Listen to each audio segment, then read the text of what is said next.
வணக்கம். Nationality trust தேசிய மரபு அறக்கட்டளை புதுவை அருங்காட்சியகம் முன்னெடுக்கும் தொன்மை பேசுவோம் 73வது நிகழ்வு.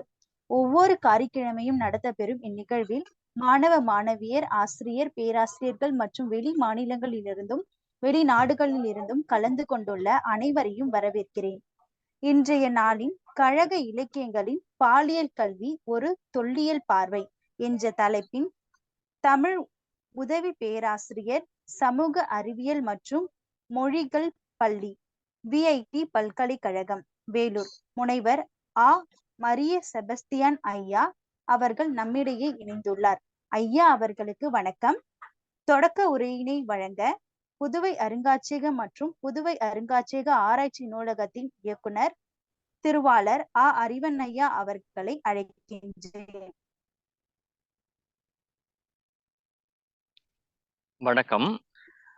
இன்றைய கருத்தரங்கத்தினுடைய தலைப்பு ஒரு தனிச்சிறப்புடைய தலைப்பு.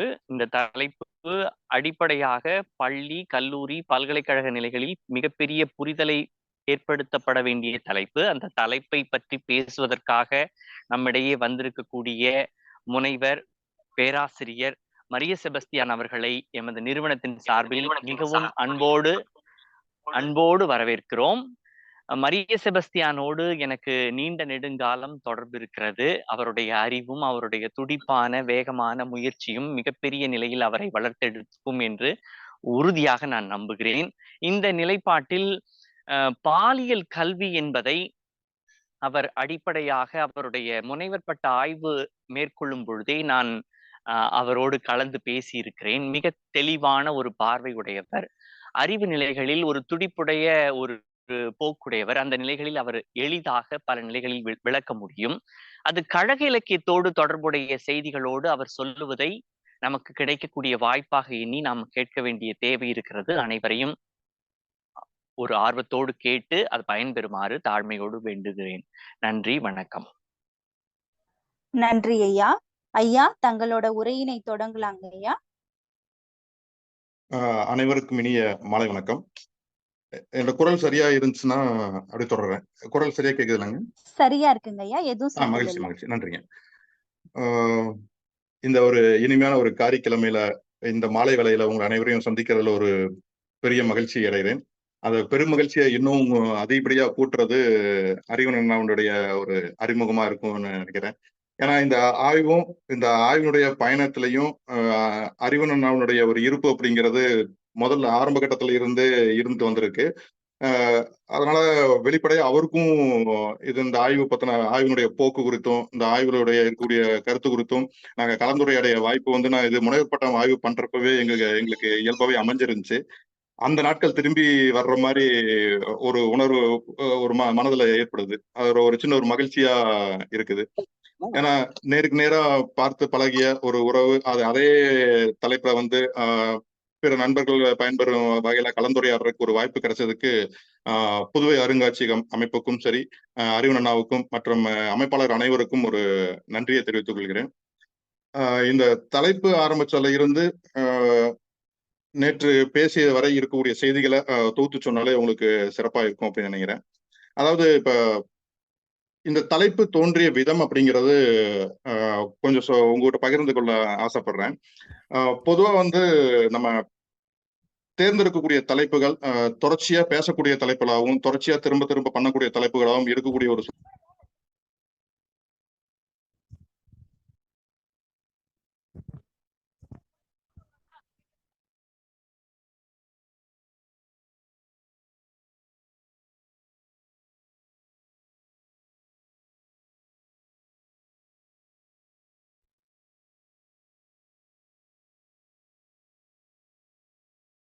குரல் கேக்குதுங்களா? என்னோட குரல் பவர் போயிருச்சு மறுபடியும் மொபைல். ஐயா சரியா இருக்குங்க ஐயா. நீங்க தொடரலாம், அப்படியே தொடரலாம். சரி, மன்னிக்கணும். சரிங்க.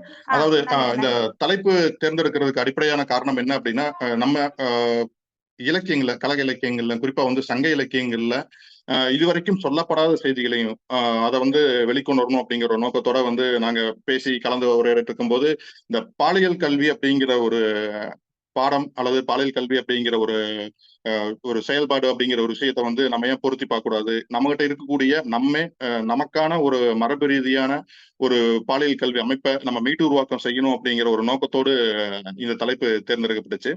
அது தேர்ந்தெடுக்கிறதுக்கு அப்புறம் தான் தெரியுது, இது வந்து அதிகமா வந்து யாரும் பேசப்படாத இன்னும் அல்லது ஒரு மீட்டுருவாக்கம் செய்யப்படாத ஒரு தலைப்பா தொடக்க காலத்துல இருந்ததே வந்து எங்களுக்கு ஒரு பெரும் சவாலா இருந்துச்சு.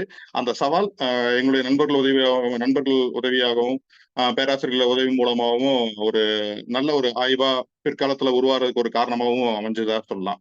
ஏன்னா தொடர்ச்சியான ஒரு தேடலும் அல்லது தொடர்ச்சியான ஒரு கலந்துரையாடலுமே என்னை வந்து இந்த ஆய்வுக்கு உண்டான ஒரு களமா ஒரு நல்ல ஒரு வழிகாட்டியா அமைஞ்சது அப்படிங்கிற மாதிரி கூட நம்ம வெளிப்படையாக சொல்ல முடியும். பொதுவா நம்ம அந்த பாலியல் கல்விங்கிற ஒரு சொல்ல காட்டிலும் இதுல ரொம்ப ஒரு சிக்கலா அப்படி இல்லை அப்படின்னா ஒரு பேச ஒரு யோசிக்கக்கூடிய ஒரு சொல்லா இருக்கக்கூடிய இந்த பால் சொல்லக்கூடிய இந்த செக்ஸ் அப்படிங்கிற ஒரு வார்த்தை, நம்ம பால்ங்கிற ஒரு சொல்லை கூட ரொம்ப எளிமையா நம்ம பயன்படுத்திடுவோம். எல்லா இடத்துலயுமே நம்ம பயன்படுத்த முடியும். ஆனா இந்த செக்ஸ் அப்படிங்கிற ஒரு வார்த்தையை வந்து பயன்படுத்துறதுக்கு சில நேரங்கள்ல வந்து ஒரு அயற்சியோ அப்படி இல்லைன்னா ஒரு தயக்கம், ஒரு சின்ன ஒரு இது வந்துட்டே இருக்கும். ஏன்னா நாம நம்மளை பற்றி புரிந்து கொள்வதற்கோ அல்லது நம்மளுடைய ஒரு வாழ்வியலை புரிந்து கொள்வதற்கு, நம்ம உடலை பற்றி புரிந்து கொள்வதற்கு நம்மளுடைய சமூகமோ அல்லது எந்த அளவுக்கு நமக்கு வந்து அறிந்து கொள்வதற்கான ஒரு இடைவெளியை அல்லது ஸ்பேஸ் சொல்லக்கூடிய ஒரு தளத்தை கொடுத்துருக்கு அப்படின்னா அது ஒரு கேள்விக்குறியா தான் இருந்துச்சு. அது இப்ப இருக்கிற சமூகத்துல. ஆனா சங்க இலக்கியத்துல அது மாதிரி இருந்துச்சான்னு சில பாடல்களை பார்க்கும்போது அப்படி கிடையவே கிடையாது. அப்ப இந்த ஆய்வுக்கு வந்து நம்ம பாலியல் கல்வி அப்படிங்கிறது நம்ம கிட்ட எப்படி இருந்துச்சு அப்படிங்கறத நம்ம யோசிச்சு பாக்குறப்ப பல ஆச்சரியமான தகவல்கள், இன்னும் சொல்ல போனோம்னா நம்ம ஏற்கனவே வந்து நம்ம சரியா வகுத்து வச்சிருக்கிறோம் அப்படிங்கிற ஒரு நிலை வந்து ஆய்வினுடைய முடிவுல எனக்கு தெரிய வருது. அப்ப இந்த ஆய்வு எங்க இருந்து தொடங்குது அப்படின்னா முதல்ல அந்த பால்னு சொல்லக்கூடிய அந்த சொல்லில் இருந்தா தான் என்னோட ஆய்வை நான் கொண்டு போறேன். நான் அப்படியே இந்த பால்னா என்ன, பால் அதாவது செக்ஸ்ன்னு சொல்லக்கூடிய வார்த்தைன்னா என்ன, அதற்கான பொருள் என்ன, ஒவ்வொரு அகராதிகள் வந்து என்னென்ன சொல்லிட்டு இருக்கு, அதை வந்து நம்ம எந்த மாதிரி நம்ம புரிஞ்சுக்கிறோம் அப்படிங்கிறத கொஞ்சம் நம்ம பார்த்துட்டோம் அப்படின்னா இது வந்து இந்த ஒரு பாலியல் கல்விங்கிற ஒரு சொல்லாடலையோ அல்லது பாலியல் கல்விங்கிற ஒரு அமைப்பையோ சரியா புரிந்து கொள்வதற்கு உண்டான ஒரு வாய்ப்பா ஒரு அமைன்னு நினைக்கிறேன். நான் முதல்ல இந்த சொல்ல இருந்தே தொடங்கணும்னு நினைக்கிறேன். இந்த பால் அப்படிங்கிறதுக்கு பகுத்தல் அதாவது மன்னிக்கணும், பிரிவு அப்படிங்கிற ஒரு பொருள் இருக்கு. நீங்க உலகத்தில் இருக்கக்கூடிய எல்லா ஒரு இனக்குழுவாக இருந்தாலும் சரி, எந்த ஒரு மனித குழுவாக இருந்தாலும் சரி, இந்த உடல் அடிப்படையில பிரிக்கக்கூடிய ஒரு அமைப்பு அப்படிங்கிறது பொதுவா தான் இருந்திருக்கு. அது ஆண் பெண் அப்படிங்கிற ஒரு பிரிப்பு பாத்தீங்க அப்படின்னா உலகம் முழுக்க இருக்கக்கூடிய அனைத்து இனக்குழுகளும் அனைத்து உயிரினத்திலையும் வந்து உடல் அடிப்படையில உடல் உறுப்புகளின் அடிப்படையில வந்து பிரித்து பார்க்கக்கூடிய ஒரு தன்மைங்கிறது பொதுவாகவே இருந்திருக்கு அப்படின்னு சொல்ல முடியும். இது எல்லாத்துக்குமே பொதுவாக பொருந்தி வரும். ஆனா நம்ம அந்த பால் பகுப்பை வந்து நம்ம எப்படி பிரிக்கலாம் அப்படின்னா நாம வந்து ஒரு 2 வகையான ஒரு சொல்லல் இருந்து நம்ம கொண்டு வர முடியும். அது என்ன அப்படின்னா, ஒரு சொல்லு மின்சாரம் போனதுங்காட்டி கொஞ்சம் சிக்கலாகி போச்சுங்க, மன்னிக்கணும். அதாவது இயற்கை பால் பிரிப்பு, இலக்கண பால் பிரிப்புன்னு சொல்லிக்கலாம். பொதுவா வந்து இந்த உடல் மீது கட்டக்கூடிய அல்லது உடல் மீது கட்டமைக்கக்கூடிய சில விஷயங்கள் வந்து இலக்கணத்துக்கு அது சொல்லா இருக்கலாம். ஒரு ஆண்கிற ஒரு சொல்லோ அல்லது பெண்கிற ஒரு சொல்லோ அல்லது பேடு பேடன்கிற சொல்லோ வந்து பாத்தீங்கன்னா அது உங்களுக்கு இலக்கணத்தோட தொடர்புடைய ஒரு சொல்லா இருக்கும். இலக்கணம் அப்படின்னா அது ஒரு மொழி, அதில் இருக்க எழுத்துக்கள், அதில் இருக்கக்கூடிய இலக்கணங்களோட தொடர்புடையதா இருக்கும். இது இலக்கண பால் பிரிப்புகளை வரும்.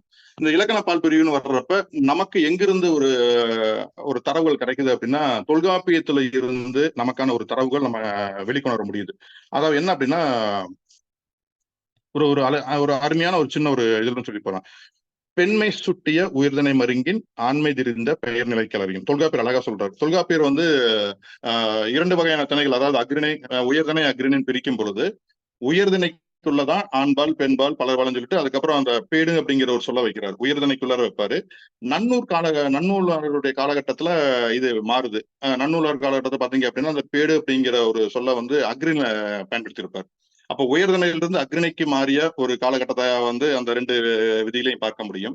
சரி, இங்க பேடு அப்படின்னு சொல்லக்கூடிய அந்த பேடுன்னு சொல்லக்கூடிய அந்த சொல்லுக்கு பின்னாடி இருக்கக்கூடிய விஷயங்கள் என்ன அப்படிங்கிறத தொல்காப்பியத்தின் வழியே நம்ம பார்க்கும்போது எப்படி இருக்கு அப்படின்னா, ஆண்மை தெரிந்த பெயர்நிலைக்கு, அதாவது என்ன அப்படின்னா ஒரு ஆண் உடல்ல இருக்கிற ஒரு நபருக்கு பெண் தன்மை ஏறி இருக்கும்போது, ஒரு பெண் தன்மைன்னு சொல்லக்கூடிய விஷயம் வரும்போது இங்க நல்லா நம்ம ஒரு நுணுக்கமான ஒரு ஆய்வோ அல்லது நுணுக்கமா பார்த்தோம் அப்படின்னா இந்த பெண் தன்மை அப்படிங்கிறது ஒரு சமூகத்தால் கட்டமைக்கப்பட்ட ஒரு நடத்தை செயல்பாடா இருக்கும் உங்களுக்கு.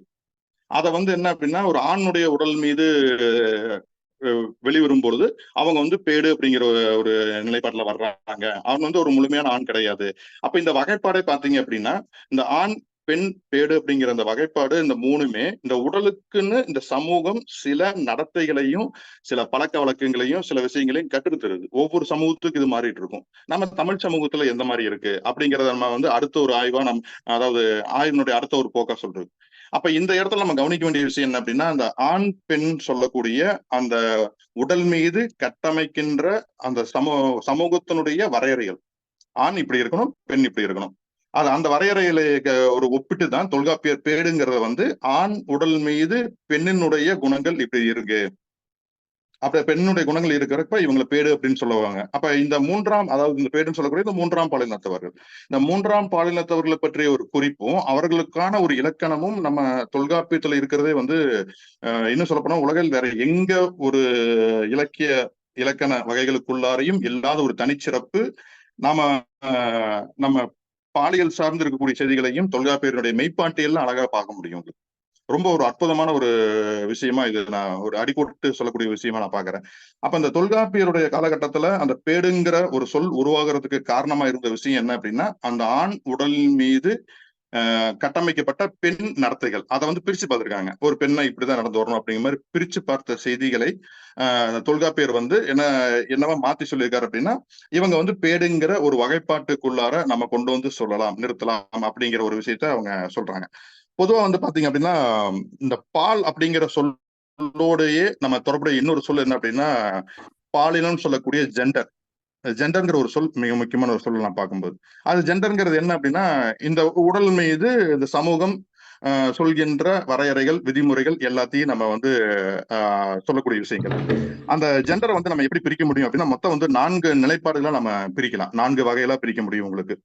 அதாவது என்ன அப்படின்னா முதல் பாத்தீங்கன்னா பாலின நிர்ணயம் சொல்லக்கூடியது, இரண்டாவது பாலின அடையாளம், மூணாவது பாத்தீங்கன்னா பாலின கருத்தியல், கடைசியா இருக்கிறது பால் நடத்தை, செக்ஸ் ரோல் சொல்லக்கூடியது. கடைசியில தான் அந்த செக்ஸ் ரோல் அப்படின்னு சொல்லக்கூடிய ஒரு நமக்கு நிக்குது அப்படின்னு சொல்லலாம். இங்க இருக்கிற இன்னொரு முக்கியமான விஷயம் இந்த 4 வகைப்பாடு அப்படிங்கிறது பொதுவா எல்லாருக்குமே எல்லா இனக்குழுவிலையும் எல்லா நபர்களுக்கும் பொருந்தி வரக்கூடிய ஒரு விஷயமா இருக்கு உங்களுக்கு. குறிப்பா முதல்ல அப்படி ஒவ்வொரு இதா பார்த்துட்டு போவோம். பாலின நிர்ணயம் அப்படிங்கிறது என்ன அப்படின்னா இந்த உடலுடைய உறுப்புகளின் அடிப்படையில் ஆண் பெண்கிற அந்த பிரிவை பேசக்கூடிய ஒரு நிலை. இந்த குழந்தை என்ன சொல்றாங்க கருவுல ஒரு குறிப்பிட்ட ஒரு 7-8 வாரங்கள்லயே குழந்தை தன்னுடைய அடையாளத்தை தெரிஞ்சுக்க, அதாவது என்ன ஆண் குழந்தையா பெண் குழந்தையா அப்படிங்கிற அந்த பாலுறுப்பு வேறுபாடு அப்படிங்கிறது கருவுல வளர்ந்தது. அந்த காலத்துல இருந்து நம்ம குழந்தை பிறந்ததுக்கு அப்புறம் ஒரு ஆண் குழந்தை பெண் குழந்தைன்ட்டு குழந்தையினுடைய பாலுறுப்பு அடிப்படையை வச்சுக்கிட்டு இந்த பிரிக்கிற அந்த நிலை பாலின நிர்ணயம் அப்படிங்கிற ஒரு ஸ்டேஜை நம்ம ஒரு நிலைப்பாட்டா நம்ம சொல்ல முடியும். இது உலகம் முழுக்க பொதுவான ஒரு விஷயம். ரெண்டாவது என்ன பாத்தீங்க அப்படின்னா பாலின அடையாளம் அப்படின்னு சொல்லக்கூடிய ஒரு சொல்லறது. இந்த பாலின அடையாளம் என்ன அப்படிங்கிற ஒருவர் தன்னை எப்படி உணர்ந்து கொள்வது அப்படிங்கிற மாதிரி, தான் ஆணுங்கிறதோ அல்லது தான் பெண்கிறதோ எப்படி உணர்ந்து கொள்கிறாரு, எப்படி அவர் அவரை எண்ணுகிறார் அப்படிங்கிற ஒரு விஷயம். இது சமூகத்தினுடைய ஒரு ஊடாடலோ அல்லது சமூகத்தினுடைய ஒரு திணிப்பு இருந்துட்டே தான் இருக்கும். திணிப்புங்கிற வார்த்தையை நான் சொல்லிடுறேன். ஏன் அப்படின்னா சமூகம் ஒரு விஷயத்த கட்டமைக்குது, அதை இந்த இடத்துல நம்ம சொல்ல முடியும். பாலின அடையாளம் அப்படிங்கிறதுல இல்ல கலித்தொகையில ஒரு பாடல் ரொம்ப அற்புதமான ஒரு பாடல் எடுத்துக்காட்டா நம்ம பார்க்க முடியும்.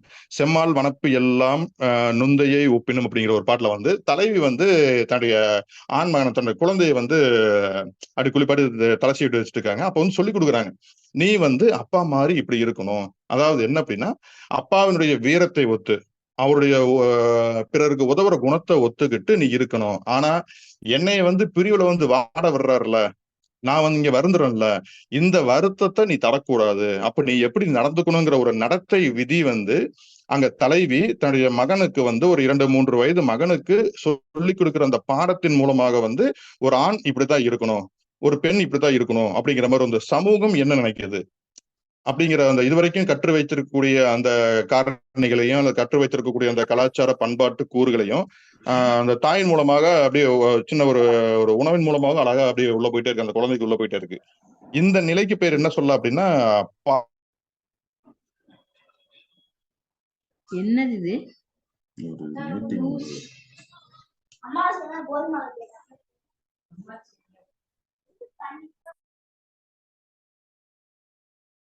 ஒரு நிலைப்பாடு என்ன அப்படின்னா பாலின கருத்தியல் அப்படின்னு சொல்லலாம்.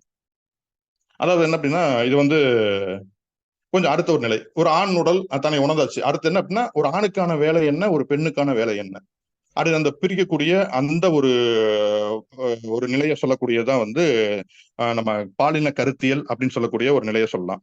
இந்த கருத்து நம்ம இதுல சங்க இலக்கியத்துல பாத்தீங்க அப்படின்னா எக்கச்சக்கமான பாடல்கள் வந்து இதற்கான ஒரு எடுத்துக்காட்டா சொல்ல முடியும். ஏன்னா வந்து நம்ம சங்க இலக்கியத்துல வந்து ஒரு 5 நில பகுதி மக்களை நம்ம சொல்லிட்டு இருக்கும்போது ஒவ்வொரு நிலத்துக்கே உரிய ஒரு தொழில் அப்படிங்கிற ஒரு விஷயத்த நம்ம எடுத்துக்காட்டா சொல்லிட்டு இருப்போம். எடுத்துக்காட்டா பாத்தீங்க அப்படின்னா எருமை மேய்க்கிற சிறுவர்களோ அல்லது வேட்டையாடுதலோ அல்லது நெய்தல் இருக்கக்கூடிய தொழிலோ, நெய்தல் சார்ந்த இருக்கக்கூடிய மக்களுடைய வாழ்க்கை பாத்தீங்க அப்படின்னா இந்த படகுல போய் மீன் பிடிச்சிட்டு வர்றாங்கிற ஒரு அந்த மீன் அறுவடைங்கிற விஷயமே இளைஞர்களும் சிறுவர்களும் இளைஞர் ஆண்களும் சேர்ந்து பண்ண ஒரு தொழிலாங்கிறது இருக்கு. அங்க ஒரு வழிகாட்டல் இருந்திருக்கும் கூட. என்ன அப்படின்னா ஒரு முதிய ஒரு பரதவரை வந்து தன்னுடைய மகன் அல்லது ஒரு இளைஞனுக்கு வந்து ஒரு விடலை பருவ சிறுவனுக்கு வந்து எப்படி மீன் பிடிக்கணும் அல்லது எப்படி அந்த கரைக்கு திரும்பணும் அப்படிங்கிற விஷயத்த வந்து நேரடியா கற்றுக் கொடுக்கக்கூடிய ஒரு சூழலா அங்க இருக்கும். அப்ப வந்து ஒரு சமூகம் தீர்மானிக்கின்ற அல்லது சமூகம் வரையறுக்கின்ற ஒரு பிரிவுல வந்து ஆணுக்கான வேலை என்ன, பெண்ணுக்கான வேலை என்னங்கிற ஒரு நிலை ஒண்ணு உருவாகுது. அந்த நிலை தான் வந்து பாலின கருத்தியல் அப்படிங்கிறோம். இந்த இடத்துல ஒரு பெண்ணுக்கு பாத்தீங்க அப்படின்னா இப்ப நம்ம வந்து சங்க இலக்கியம் அப்படிங்கிற பார்த்துட்டு இருக்கு அப்படின்னா ஏறக்குறைய இன்றையில இருந்து 2500 வருடம் அல்லது 3000 வருடம் பழமையான ஒரு முன்னோக்கி இருக்கக்கூடிய ஒரு காலகட்டமா இருக்கிறப்ப இப்ப இருக்கிற சூழல் அப்ப இருக்காது, கண்டிப்பா உங்களுக்கு இருக்காது. அப்ப ஒரு அடிப்படை தேவை என்னவா இருந்திருக்கும் அப்படின்னா தன்னை தற்காத்துக் கொள்ளுதலும், தன்னுடைய உணவு தேவை பூர்த்தி செய்து கொள்ளுதலும், தன் இனத்தை பெருக்குதலும் அடிப்படை தேவையில இருந்திருக்கும். அப்ப அப்ப ஒரு பெண்ணுக்கான ஒரு விஷயம் என்ன அப்படின்னா பெண் வந்து பாதுகாக்கப்பட்ட, இன்னும் சொல்ல போனோம்னா ஒரு இனக்குழுவினுடைய கூட்டத்தை காப்பாற்றுகின்ற ஒரு நபராத்தான் பெண் வந்து ஆரம்ப கட்டத்துல இருந்து வந்து தாய் வழி சமூகத்தினுடைய ஒரு எச்சமா இருக்கக்கூடிய ஒரு விஷயமா நம்ம பாக்குறோம். அதுல சிறுமிக்கான பணி பாத்தீங்க அப்படின்னா நம்ம சங்க இலக்கியத்துல பெருவாரியா ஒரு வீடு சார்ந்த ஒரு, அதாவது இப்ப சிறுவர்கள் வந்து எருமையை வந்து மேய்ச்சிட்டு வர்றாங்க அப்படின்னா சிறுமிகள் வந்து அந்த எருமைகளை வந்து கட்டி வைக்கிறதும் பால் கறக்கிறதும் அதுக்கப்புறம் வந்து வீட்டை வந்து தூய்மைப்படுத்துற அந்த ஒரு செய்திகள் வந்து நம்ம பார்க்க முடியும். அவர்களுடைய ஒரு உலகம் அப்படிங்கிறது அந்த வீட்டை சுற்றியே இருக்கிறத நம்ம கவனிக்க முடியுது உங்களுக்கு. இதுக்கு அடுத்த ஒரு நிலை, 4வது நிலையா வந்து பாத்தீங்க அப்படின்னா ஜெண்டர் ரோல்ல வந்து உங்களுக்கு பால் நடத்தை அப்படிங்கிற ஒரு நிலைக்கு வரும். இதுதான் வந்து ஒரு சமூகத்தினுடைய உச்சகட்டமான ஒரு எதிர்பார்ப்பு இந்த ஸ்டேஜ்ல தான் உங்களுக்கு இருக்கும். என்ன அப்படின்னா ஒரு ஆண் முழுமையான ஆணாகவும் ஒரு பெண் முழுமையான ஒரு பெண்ணாகவும் அதனுடைய பண்பு நலன்கள் வேலைகளை பொறுத்து இந்த சமூகத்துல இந்த குடும்ப அமைப்புக்குள்ளர பொருந்தி வரக்கூடிய ஒரு நிலையை சொல்லக்கூடியது. முதல்ல பிறந்த குழந்தை, அடுத்து வளர்றாங்க, அடுத்து தனக்கான ஒரு வேலைகளை வந்து தேர்ந்தெடுக்கிறாங்க, அடுத்து வந்து இந்த குடும்ப அமைப்புல நுழையும் பொழுது அந்த முழுமையான ஆணாகவும் முழுமையான பெண்ணாகவும் இந்த சமூகம் வரையறுத்திருக்கக்கூடிய அந்த வரையறைக்கு உட்பட்டு ஒரு நல்ல ஒரு ஆணான அல்ல ஒரு நல்ல ஒரு பெண்ணா எப்படி வர்றாங்க அப்படிங்கிற ஒரு விஷயத்த நம்ம இதுல அந்த பால் நடத்தை நம்ம பார்க்க முடியும்.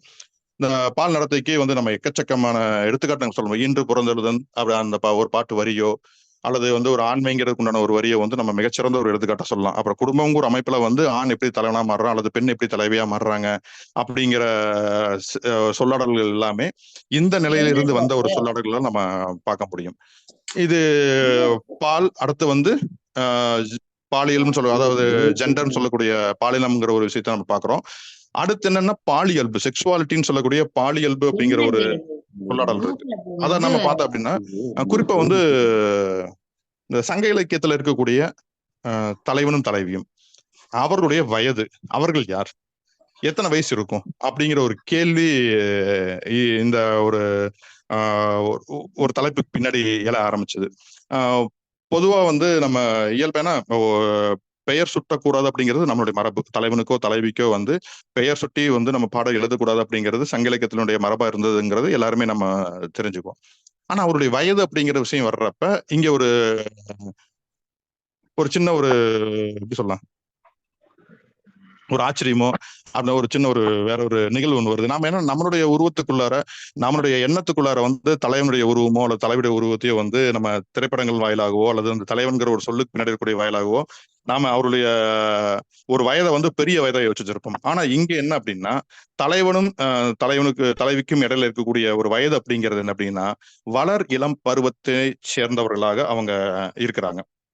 அதற்கான எடுத்துக்காட்டுகள் வந்து எக்கச்சக்கமான எடுத்துக்காட்டுகள் வந்து சங்க இலக்கியத்துல நமக்கு பார்க்க முடியும். இந்த வளர் இளம் பருவம்னு சொல்லக்கூடிய அடலசன் பீரியட், அதை குறிப்பா வந்து பருவ வயதை ஒட்டி இருக்கிற 13, 14, 15 வயதிற்கு அந்த பருவ வயதை ஒட்டி இருக்கக்கூடிய ஒரு வயதை ஒத்தவர்களுக்கு வந்து வளர் இளம் பருவம் சொல்லுவாங்க. அவர்கள் குழந்தைகளும் கிடையாது, இளையோர்களும் கிடையாது. வளர் இளம் அப்படிங்கிற அந்த வார்த்தையே ஒரு அழகான ஒரு விவரிப்பு ஒண்ணு இருக்கும். இல்ல தலைவி பாத்தீங்க அப்படின்னா, தலைவிக்கு வந்து எந்த வயசுல எல்லாம் இருந்திருக்காங்க அப்படின்னா, முதல் விஷயம் காமம் ஜாலா இளமையோல் அப்படிங்கிற ஒரு சொல் இருக்கு. அவங்க யாரு அப்படின்னா, இன்னமும் வயதுக்கு வராத ஒரு நபரா இருந்திருக்காங்க. ஒரு ஒரு சில பாடல்கள்ல எல்லா வயதில் இருக்கக்கூடிய பெண்களும் தலைவிகளும் குறிப்பிடப்பட்டிருக்கு. ஆனா பெருவாரியா இருக்கிறத பாத்தீங்க அப்படின்னா, பாவை வைத்து விளையாடக்கூடிய தலைவிகளையும் சுட்டியிருக்காங்க. அள்ளி முடியாத முடியறதுக்கு நீளமில்லாத கூந்தலையுடைய தலைவியும் ஒரு சுட்டிக்காட்டி சொல்லியிருக்காங்க. அப்பதான் வந்து முளையே முகிழ்ந்தனவே அப்படின்னு சொல்லக்கூடிய ஒரு பாத்தீங்கன்னா, அப்பதான் வந்து அவளுக்கு வந்து ஒரு மார்புங்கிற விஷயம் வளர ஆரம்பிச்சிருக்கு அப்படிங்கிற மாதிரி ஒரு சின்ன குழந்தையினுடைய பருவ வயதிற்கு முன் இருக்கக்கூடிய ஒரு நிலையில இருக்கிற தலைவியும் சுட்டிக்காட்டிய சங்க பாடல்கள் எக்கச்சக்கமா நிறைய இருக்கு உங்களுக்கு. அதே மாதிரி பாத்தீங்க அப்படின்னா, மடந்தை பருவத்தை சேர்ந்ததும், அறிவை பருவத்தை சேர்ந்த ஒரு தலைவியும் பாடல்ல வந்து சுட்டிக்காட்டியிருக்காங்க. ஸோ நமக்கு இங்க வந்து நம்ம தலைவியினுடைய வயது அப்படின்னு பாக்குறப்ப வந்து இங்க காதல் அப்படிங்கிறது, ஏன்னா இப்ப இருக்கக்கூடிய ஒரு சூழலுக்கும் அப்ப இருக்கக்கூடிய சூழலுக்கும் காதல் தோன்றிய வயதிலேயே அதை அனுபவிக்க அல்லது சிலாகிக்க, அதை பற்றி ஒரு ஒரு வாழ்க்கையில வாழ்ந்துட்டு போகிறதுக்கும் வந்து எந்த விதமான தடையும் இல்லாத ஒரு காலகட்டத்துக்கும் இப்ப இருக்கிற ஒரு சூழலுக்கும் கொஞ்சம் ஒரு வேறுபாடு இருந்துட்டே தான் இருக்கும். அதனால வந்து இந்த இந்த திருமண வயது அப்படிங்கிறது இது பிற்காலத்துல நம்ம இந்திய சட்ட அமைப்பு உருவாக்கப்பட்ட இந்த 18 வயது, 21 வயது அப்படிங்கிறதெல்லாம் பிற்காலத்துல உருவாக்கப்பட்ட ஒண்ணு. ஆனா ஆரம்ப கட்டத்துல வந்து பாத்தீங்க அப்படின்னா, இந்த ஒரு வயது அடிப்படையில் இருக்கக்கூடிய ஒரு பிரிவு அப்படிங்கிற விஷயம் நம்ம தமிழ் சமூகத்துல கிடையாது. அதற்கான எடுத்துக்காட்டு பாடல்கள் தான் இதுல நிறைய நம்ம பார்க்க முடியும் உங்களுக்கு. அதே மாதிரி பாத்தீங்க அப்படின்னா, தலைவன் பாத்தீங்க அப்படின்னா ஒரு விடலை பருவத்தை சார்ந்த ஒரு நபரைத்தான் காட்டப்பட்டிருக்கான். அவன் வந்து ஒரு சிறுவனாகவோ அல்லது வந்து கொஞ்சம் வயது முதிர்ந்த ஒரு ஒரு விடலை பருவ நபரா தான் இதுல காட்டப்பட்டிருக்காங்க. இது வந்து ஒரு வயதின் அடிப்படையில வந்து சங்க இலக்கியத்துல இருக்கக்கூடிய தலைவன் தலைவனுடைய ஒரு பாடல்களை வந்து கவனிக்கக்கூடிய ஒண்ணா இருக்கும். அடுத்து வந்து என்ன விஷயங்கள் உள்ள பதிவாயிருக்கு அப்படின்னு பாத்தீங்க அப்படின்னா, இப்ப பொதுவா அந்த வளர் இளம் பருவத்தின் இதுக்கு ஆதாரமா நம்ம ஏற்கனவே பேசின செய்திக்கு ஆதாரமா நம்ம என்ன சொல்லலாம் அப்படின்னா, அந்த உடல் வளர்ச்சி குறித்த பதிவுகள். ஒவ்வொரு வயதிற்கு ஏற்ப இந்த உடலினுடைய வளர்ச்சிங்கிறது மாறுபட்டே இருக்கும். அதை வைத்தும் கூட அந்த வயதை நம்ம இது பண்ண நம்ம கணிக்க முடியும். அதன் அடிப்படையில சங்க இலக்கியத்துல பாத்தீங்கன்னா பெருவாரியா வந்து தலைவன் வந்து தலைவனுடைய உடல் வர்ணனையும் தலைவனுடைய உடல் வர்ணனையும் ஒரு நிரம்பிய ஒரு பாடல் தான். காதலோ அல்லது காமமோ நிரம்பிய ஒரு பாடலா இருக்கும். அப்ப அதுல வந்து முதல் சான்று ஆதாரமா நம்ம எதை பார்க்கலாம் அப்படின்னா, பெண்ணுக்கான உடல் மாற்றம் அப்படிங்கிறது பருவ வயதுல என்னவா இருந்திருக்குது, ஆணுக்கான உடல் மாற்றம் பருவ வயதுல என்னவா இருந்திருக்கு, இது சங்க இலக்கியத்துல வந்து எப்படி குறிப்பிட்டு காமிச்சிருக்காங்க அப்படிங்கிற விஷயத்த நம்ம பார்க்க வேண்டியதா இருக்குது. அதுல குறிப்பா பாத்தீங்க அப்படின்னா, அந்த பருவ வயதுன்னு வரும்போது பாத்தீங்க அப்படின்னா, ஒரு பெண்ணுக்கான இயல்பான ஒரு உடல் மாற்றம் அப்படிங்கிறது, முகத்துல வந்து மினுமினுப்பு கூடுறதும், அதுக்கப்புறம் வந்து இடுப்பு எலும்பு அகலமாகிறதோ, அல்லது வந்து தன்னுடைய உடல்ல அமைப்புல மாற்றம் ஏற்படக்கூடிய விஷயமோ, இன்னும் பல விஷயங்கள் ஒரு பெண்ணுக்கு ஏற்படக்கூடிய உடல் மாற்றங்களா நம்ம கணிக்க முடியும். அதே மாதிரிதான் ஆணுக்கும். பறந்து விரிந்த மார்போ அல்லது வந்து ஒரு மீசையை முளைக்கிறது, தாடி முளைக்கிறது, இந்த விஷயங்கள் எல்லாமே ஒரு பருவம் அடைந்ததுக்கான அறிகுறியா வந்து உடல் வெளிப்படுத்தக்கூடிய சில மாற்றங்களா நாம் பார்க்க முடியும். இது இலக்கியத்துல எப்படி வந்து பதிவு பண்ணியிருக்கிறாங்க நம்ம நம்ம சங்க இலக்கியத்துல அப்படிங்கிற பாக்குறப்ப, குறுந்தொகையினுடைய முதல் பாட்டு அப்படின்னா, ஒரு பெண்ணினுடைய வளர் இளம் பருவ நிலைகளை பற்றிய ஒரு குறிப்புகள் ஆங்காங்கே இருந்துட்டே இருக்கும். அதை எடுத்துக்காட்டு நம்ம ஏற்கனவே நான் பேசினப்ப சொன்ன மாதிரிதான், இந்த அப்பொழுதுதான் தலைவிக்கான ஒரு உடல் மாற்றம், அதாவது மார்புங்கிறது வளர ஆரம்பிச்சிருக்கு. முளையே முகிழ்ந்தனவே, தலையே கிளைய குரல் கிழக்கு வீழ்ந்தனவே. அப்பதான் வந்து தலையை விட்டு அந்த தலைவினுடைய கூந்தல் வந்து அப்படி அந்த தோலுக்கு இறங்கி இருக்குது. அவ அவ்வளவு சின்ன ஒரு சிறுமி அப்படிங்கிற ஒரு இந்த உருவத்தை வந்து வர்ணிக்கிறாங்க. உருவம் இப்படி இருக்கு. அப்பதான் அப்படி சொல்றப்ப வந்து அவ்வளவு ஒரு சிறுமியா தான் இருந்திருக்காங்க அப்படிங்கிற விஷயத்த அவங்க சொல்ல முடியுது. அப்ப என்ன அப்படின்னா, இங்க குறிப்பா வந்து நம்ம பெண்ணினுடைய உடல் மாற்றங்களை சொல்லும் பொழுது, குறிப்பா வந்து ஒரு பிறந்த குழந்தைக்கு, அதாவது பெண்ணினுடைய உடல்ல மிக முக்கியமான, இன்னும் சொல்ல போனோம்னா அவர்களுடைய படைப்பினுடைய நோக்கமா இருக்கக்கூடிய அடுத்த தலைமுறையை உருவாக்குறதுக்கு அந்த பால் கொடுத்தல் அப்படிங்கிற ஒரு விஷயம் அது இயல்பாவே அந்த பருவம் அடைஞ்சதுக்கு அப்புறம் நடக்கக்கூடிய விஷயமா இருக்கும். ஸோ அந்த ஒரு செய்தியாவே நிறையவே நமக்கு இலக்கியத்துல நம்ம காமிக்க முடியும். அதே மாதிரி ஆணை பொறுத்த வரைக்கும் என்ன அப்படின்னா, ஆண்களுடைய உடல் உறுப்புகளை வர்ணிக்கும் பழக்கம் நம்ம கிட்ட கிடையாது. அதிகப்படியா தோள்கள் வச்சிருப்பாங்க. ஒரு பறந்து விரிந்த ஒரு தோலோ அப்படி இல்லை அப்படின்னா சந்தனம் பூசின ஒரு தோல் அல்லது ஒரு வீரத்துக்கு அடையாளமா தோல் மட்டும் தான் குறிப்பிட்டு சொல்லுவோமே ஒழிஞ்சு மற்ற உடல் உறுப்புகளை இங்க நாம குறிப்பிட்டு சொல்லக்கூடிய ஒரு பழக்கம் கிடையாது. இது ஒரு டயலாக் கேள்வியா வந்துச்சு. ஏன் பெண்களுடைய அல்குல் வரைக்கும் நம்ம பேசியிருக்கோம். தலையில கூந்தல் ஆரம்பிச்சு முறை இடுப்பு அல்குல் வரைக்கும் நம்ம பேசியிருக்கிறப்ப அப்ப பெண்பால் உறுப்பு எல்லாமே பேசியிருக்கோம். ஆண்பால் உறுப்பு ஏன் பேசல அப்படிங்கிற ஒரு விஷயம் ஒரு கேள்வி இயல்பாவே எழும். நம்ம கேட்டிருக்கக்கூடிய நண்பர்களுக்கும் எழலாம். பொதுவா இங்க ஒரு ஆண் ஒரு பெண்ணை வர்ணிக்கிறதும் ஒரு பெண் ஆணை வர்ணிக்கிறதுக்கும் இருக்கிற ஒரு வித்தியாசம் ஒரு பாலியல் ரீதியான ஒரு கவர்ச்சி அப்படிங்கிற ஒரு விஷயம் ஆணுக்கு வேறு பெண்ணுக்கு வேறு. ஆணினுடைய ஒரு பாலியல் கவர்ச்சி அப்படிங்கிறது அவனுடைய ஒரு பண்பு நலன் சார்ந்து அப்படின்னா அவனுடைய உருவத்தை சார்ந்து இருக்கிறத ஒரு பெருவாரியே இருக்கும். ஆணினுடைய ஒரு நடத்தையோ வீரமோ அதுதான் பெண்ணுக்கான ஒரு கவர்ச்சியா சங்க இலக்கியத்துல. ஏன்னா அது வீரம் ரொம்ப முக்கியமா இருந்துச்சு. அவன் மிக வலுவானவனா இருக்கணும். ஆனா பெண்ணினுடைய ஒரு கவர்ச்சி அப்படிங்கிறது பெண்ணினுடைய ஒரு ஈர்ப்பு அப்படிங்கிறது அவர்களுடைய அவருடைய அல்குலும் அவருடைய மரபு பகுதியும் அவருடைய அழகும் தான் ஆணுக்குன்னா ஒரு கவர்ச்சியா இருந்திருக்கு. அப்ப பெருவாரியா ஆண் பெண்ணுடைய உடல் பற்றி பேசுவதற்கும் பெண் ஆணினுடைய வீரத்தை பற்றி பேசுவதற்கும் இயல்பாவே அமைஞ்சிருச்சு. இந்த இடத்துல ஒரு சின்ன ஒரு புரிதல் நமக்கு வேணும். ஏன் அப்படின்னா ஒரு ஆணை ஏன் ஒரு வீரமானவனா ஒரு பெண் தேர்ந்தெடுக்கிறாங்க அப்படின்னா நமக்கு அதற்கு சார்லஸ் டார்வினோட செக்சுவல் செலக்ஷன் தியரி அப்படிங்க சொல்லக்கூடிய ஒரு கோட்பாடு மிக நுணுக்கமா ஒரு விஷயத்த சொல்லுது. ஏன் இப்ப கலைத்தொகையில பாத்தீங்க அப்படின்னா நம்ம காலமாட அரக்கன ஒரு நபருக்கு தான் ஒரு பெண்ணை கொடுக்கணும் அப்படிங்கிற ஒரு செய்தி எல்லாம் நம்ம தமிழ் சமூகத்துல கலைத்தொகையில இருந்து நமக்கு பெறக்கூடிய ஒரு செய்தியா இருக்குது. அந்த ஒரு வீரமான ஒரு ஆண் மகனை பெண் ஏன் தேர்ந்தெடுக்கணும் அப்படிங்கிறப்ப இந்த இடத்துல ஒரு ஆண் விலங்கு பெண் விலங்கு அப்படிங்கிற ஒரு விஷயம் காட்டுக்கும் நாட்டுக்கும் இருக்கிற ஒரு வித்தியாசமா சார்லஸ் டார்வின் ஒரு கூற்று சொல்றாரு. என்ன அப்படின்னா இப்ப காடு அப்படிங்கிற ஒரு விஷயம் வர்றப்ப அங்க எடுத்துக்காட்டா சொல்ல போனோம்னா மயில் அப்படிங்கிற ஒரு பறவை இனத்தை வச்சுக்கலாம். காட்டில் இருக்கக்கூடிய விலங்குகள்ல பெரும்பான்மையா ஆண் விலங்குகள் தான் அழகா இருக்கும். ஆண் சிங்கத்துக்கு தான் பிடரி இருக்கும். அல்லது ஆட்டுல பாத்தீங்கன்னா அப்படின்னா ஆணுக்கு தான் கடாய்க்கு தான் இந்த கொம்புல வச்சு ரொம்ப ஒரு முரட்டுத்தனமா கம்பீரமா இருக்கும். சிம்பான்சி பாத்தீங்க அப்படின்னா ஆண் சிம்பான்சி தான் உங்களுக்கு பிரம்மாண்டமா பெருசா ரொம்ப ஒரு நம்ம மனித வாழ்க்கையோட தொடர்புடைய ஒரு விலங்கா இருக்கும். இப்ப உங்களுக்கு புரியுற மாதிரி நம்ம யோசிச்சோம் அப்படின்னா இங்க ஆண் மயிலுக்கு தான் தோகை இருக்கும். இந்த தோகை அப்படிங்கிற விஷயம் பெண் மயிலுக்கு முன்னாடி ஆடக்கூடிய விஷயம். இந்த ரெண்டுமே எப்படி நம்ம கணிக்கலாம் அப்படின்னா இந்த தோகை அப்படிங்கிறது மற்ற ஆண் மயில்களை காட்டிலும் நான் வீரியமானவன் அப்படிங்கிற விஷயத்த குறிப்பால சொல்லக்கூடிய விஷயம். இதுல ரொம்ப நுணுக்கமா கவனிக்க வேண்டிய விஷயம் என்ன அப்படின்னா ஆணினுடைய உயிரணுக்களும் சரி பெண்ணினுடைய கருமுட்டைகளும் சரி. இங்க மிக முக்கியமானது என்னன்னா பெண்ணினுடைய கருமுட்டைகள், பெண் விலங்கினுடைய கருமுட்டைகள். அது ரொம்ப மிக முக்கியமான ஒரு கூறா நம்ம பார்த்துட்டு இருக்கோம். ஏன்னா இயற்கையினுடைய ஒரு அற்புதமான அந்த படைப்பே பெண்ணுடைய கருமுட்டைகள் வழியா தான் அடுத்த தலைமுறை நோக்கி போயிட்டு இருக்குங்கிறப்ப அதை நம்ம கொஞ்சம் வேற மாதிரி அணுக வேண்டிய ஒரு சூழல் இருக்கு.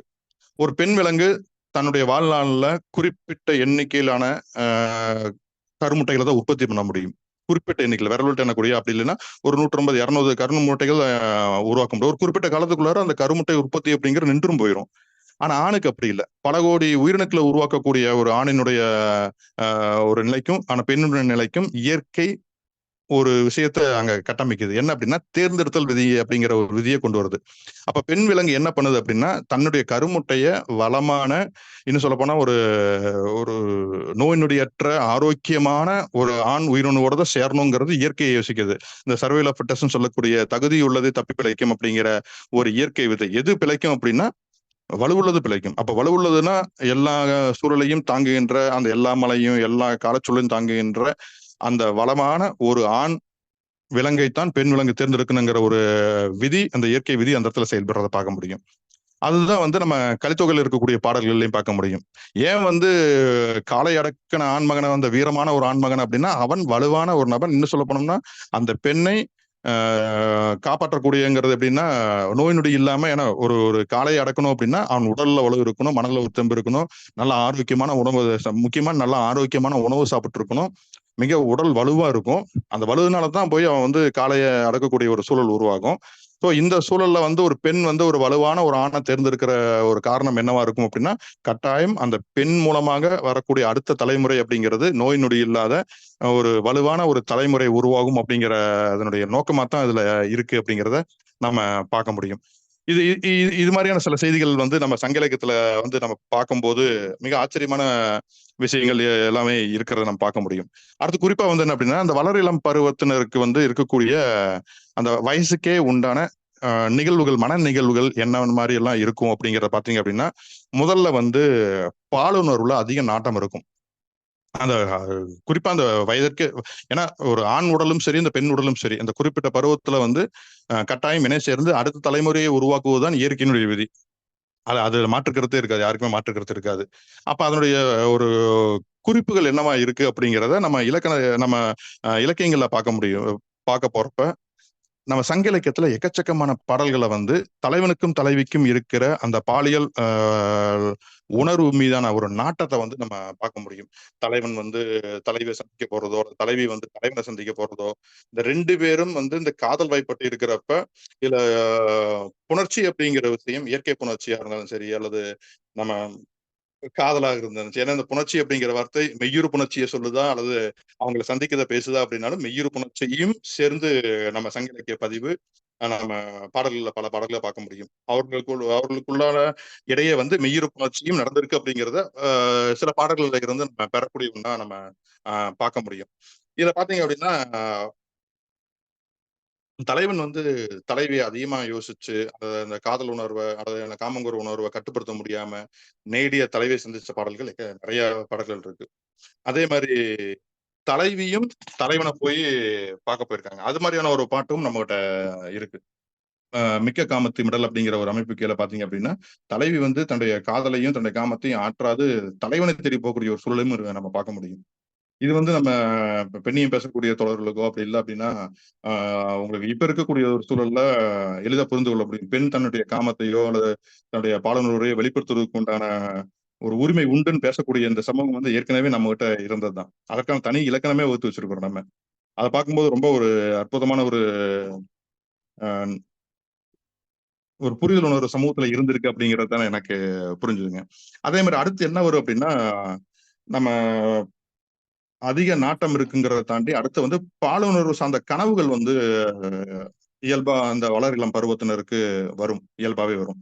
அது குறிப்பா பாத்தீங்க அப்படின்னா, இங்க நம்ம சங்க இலக்கியத்துல வந்து தலைவனுக்கும் சரி, தலைவிக்கும் சரி, பாலுணர்வு சார்ந்த கனவுகள் வந்து இருக்கக்கூடிய பதிவுன்னு பார்க்க ஐங்குறுநூறுல ஒரு பாடலும், கலித்தொகையில ஒரு பாடலும் இருக்கு.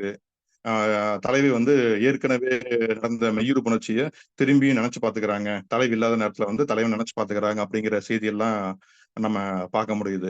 அப்ப அந்த ஒரு கனவு அப்படிங்கிறது இயல்பான ஒண்ணுதான். அது பாலுணர்வு சார்ந்த கனவுகள் நம்ம இலக்கியத்துல பதிவு செய்யப்பட்டிருப்பதும் ஒரு அற்புதமான ஒரு நுணுக்கமான ஒரு உணர்வா தான் நான் பாக்குறேன். அடுத்து பாத்தீங்க அப்படின்னா, இந்த ஒரு பாலுணர்வோ அல்லது பாலுணர்வு நாட்டமோ எதற்கான அடித்தளமா இருக்குது அப்படின்னா, காதலுக்கான அடித்தளம். இந்த காதல் அப்படிங்கிற ஒரு விஷயம் உருவாகுறதுக்கு இத்தனை விஷயங்கள் நடக்க வேண்டியதா இருக்குது. எடுத்த உடனே வந்து ஒரு ஆண் வந்து ஒரு பெண்ணுடன் இணை சேர்ந்து விட முடியாது. அப்ப அதற்கு முன்னாடி இருக்கக்கூடிய ஸ்டேஜ்ல என்ன மாதிரி இருக்கு, என்னென்ன நிலைகள் இருக்குன்னு அப்படிங்கிறப்பதான் இதெல்லாம் இதுக்கு அடுத்து பாத்தீங்கன்னா, இதுக்கு முன்னாடி இனக்கவர்ச்சின்னு ஒன்று இருக்கு. ஆண் பெண் வந்து எப்படி ஈர்த்துக்கொள்கிறார், அது குறித்த செய்திகள் வந்து இலக்கியத்துல எப்படி இருக்கு அப்படிங்கிற செய்தியை நம்ம பார்க்க முடியும். குறிப்பா வந்து இந்த காதல் அப்படிங்கிற ஒரு உணர்வு வந்து கொண்டாடி தீர்த்த ஒரு தமிழ் சமூகம் தான் நம்ம தமிழ் சமூகம். காதலும் வீரமும் தான். இந்த காதல் வீரம் அப்படிங்கிறது உலகத்தினுடைய அடிப்படை இயற்கை விதி.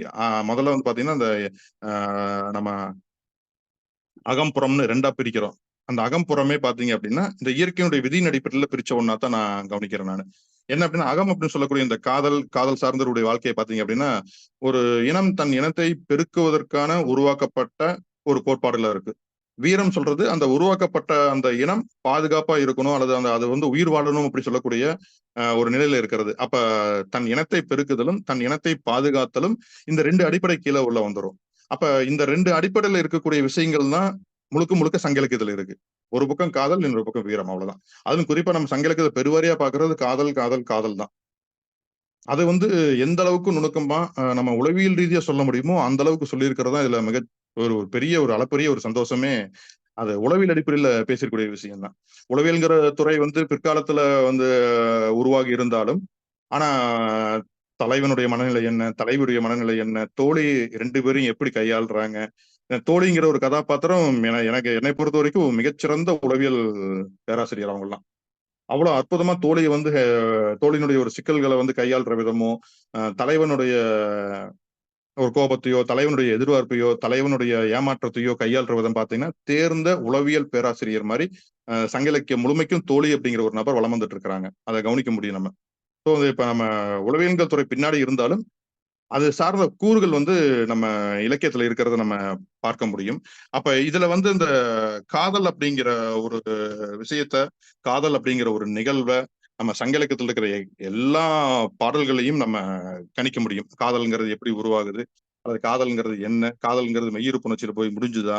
அல்ல காதல்ங்கிறது எங்க முடிஞ்சது? திருமணத்தை முடிஞ்சா? அப்படிங்கிற அனைத்து வகையான கேள்விகளுக்கான விடைகளையும் நாம சங்க இலக்கியத்துல பார்க்க முடியும். அதே மாரி இப்ப இந்த மெய்யிருப்புணர்ச்சி அப்படின்னு சொல்லும் பொழுதே வந்து ஒரு ஐயம் ஒண்ணு எழலாம். அது எப்படி காதல்ல வந்து மெய்யிருப்புணர்ச்சி நடந்ததா? அப்படிங்கிறதுக்கு என்ன ஆதாரங்கள் இருக்கு அப்படின்னா, அதுக்கும் நம்ம வந்து ஒரு இலக்கணம் வகுத்து வச்சிருக்கோம். அது தொல்காப்பியரே வந்து அதுக்கு வந்து சில இலக்கணங்கள் வகுத்து வச்சிருக்கிறாரு. அது வந்து ஒரு பால் உளவியல் அப்படிங்கிறவங்க கூட சொல்லலாம். மெய்ப்பாட்டியலை பொறுத்த வரைக்கும் அவத்தைகள்னு சொல்லக்கூடிய விஷயமோ, நிமித்தங்கள் அப்படிங்க சொல்லக்கூடிய விஷயங்களோ, இது எல்லாமே தமிழருடைய பால் உளவியல் சார்ந்து இருக்கக்கூடிய இலக்கண விதிகள். அது வந்து இன்னொரு தலைப்பா பேச முடியும். தனியா வந்து இப்ப இன்னொரு நம்ம தலைப்பு பேசுறோம் அப்படின்னா, தொல்காப்பியத்துல இருக்கக்கூடிய மெய்ப்பாட்டியலை மட்டுமே நாம வந்து பால் உளவியலோட ஒரு செக்ஸ் சைக்காலஜின்னு சொல்லக்கூடிய பால் உளவியலோட சேர்த்து பார்க்கக்கூடிய ஒரு வாய்ப்பும், ஒரு ஆய்வு களமும் நம்ம கண்ணுக்கு முன்னாடி விரிஞ்சிருக்கு. இன்னமும் யாரும் ஆய்வு செய்யப்படாத ஒரு நிகழ்வா என்ன சொல்லப்போனா ஒரு களமா அந்த இடத்துல இருக்குங்கிறத நான் இப்ப சும்மா பதிவு பண்ணிக்கிறேன். இதுல என்ன அப்படின்னா, உங்களுக்கு இந்த பாலுறவு சார்ந்த செய்திகள் அப்படிங்கிறது என்ன அப்படின்னா, நமக்கு இந்த பாலுறவுன்னு எடுத்த உடனே அந்த நிலைக்கு போகாம, அதற்கான ஒரு முன்னிலைகள் என்னவா இருக்கு அப்படிங்கிறத மெய்தட்டு பயிரல், பொய் பாராட்டல், இடம்பெற்று தலால், இடையூறு கிளத்தல், நீடு நினைந்திரங்கள், கூடுலுறுதல் அப்படிங்கிற சில அடுத்தடுத்த ஒரு நிகழ்வுக்கு விதி வச்சிருக்கிறாங்க. மெய்தட்டு பயிரல் அப்படிங்கிறது தலைவின் மெய்யை தீண்டி பழகுதல். அதுக்கப்புறம் தலைவி பத்தி புகழ்ந்து பேசுறது. அதுக்கப்புறம் தலைவியை வந்து பாராட்டுறது. அதுக்கப்புறம் ஒவ்வொரு நிகழ்வா வந்து நம்ம தொல்காப்பியர் இலக்கணம் வச்சிருக்கிறத நம்ம பார்க்க முடியும். இது ஒரு சூழலி சரி இப்ப வந்து பாலுறவுக்கான ஒரு நிகழ்ச்சி அப்படிங்கிற விஷயம் எங்கெங்கெல்லாம் நடக்கும்னா, பாலுறவுக்கான சூழல் உருவாக்கம் அப்படின்னா, முதல்ல வந்து இடந்தலைப்படுதல் அப்படிங்கிற ஒரு நிகழ்வுல வந்து அவர் பாலுறவுக்கான சூழல் உருவாதான் நம்ம பார்க்க முடியும். அதுக்கு அடுத்து பாத்தீங்க அப்படின்னா, இரவு குறி, பகல் குறி, பாங்கர் கூட்டம் இது எல்லாமே என்ன அப்படின்னா, தலைவனும் தலைவியும் சந்திப்பதற்கு உண்டான ஒரு சூழல் உருவாக்குறதுக்காக உருவாக்கப்பட்ட விதிகளாவே இருந்திருக்கு. தலைவன் எங்க இரவு குறினா, தலைவன் இரவுல வந்து தலைவி எங்க சந்திக்கிறான், பகற்குறியில எங்க சந்திக்கிறான். இந்த 2 சந்திக்கிற இடங்களும் வந்து அவர்களுக்கு உண்டான காதல் எப்படி வளருது, எந்த மாரி காதலிக்கிறாங்க அப்படிங்கிற செய்தியே பார்த்தீங்க அப்படின்னா, ஒரு வாழ்க்கையில வந்து ஒரு ஆணும், பெண்ணும் இணைந்து வாழ்வதற்கு முன்பு என்னென்ன நிலைகள்ல வந்து அவங்க அடுத்தடுத்து நகர்றாங்க அப்படிங்கிற விஷயத்த தொல்காப்பியர் மிகச் சிறப்பா ஒரு விதியோடு சேர்த்து பேசியிருப்பது நமக்கான ஒரு பெரிய ஒரு பெரும்பேறா நம்ம யோசிக்க முடியும். இதுல குறிப்பா வந்து என்ன அப்படின்னா, ஒவ்வொரு விஷயம் நம்ம பகற்குறி, இரவுக்குறின்னு பேசிட்டு இருக்கிறப்ப, மடலேறுதலும் அதுல கூட சேர்த்து சொல்ல முடியும். மடலேறுதல் ஒரு வகையில வந்து தலைவியை வந்து சம்மதிக்க வைப்பதற்காக ஒரு ஆண் கையாளுகின்ற ஒரு நிகழ்வா நம்ம பார்க்கலாம்.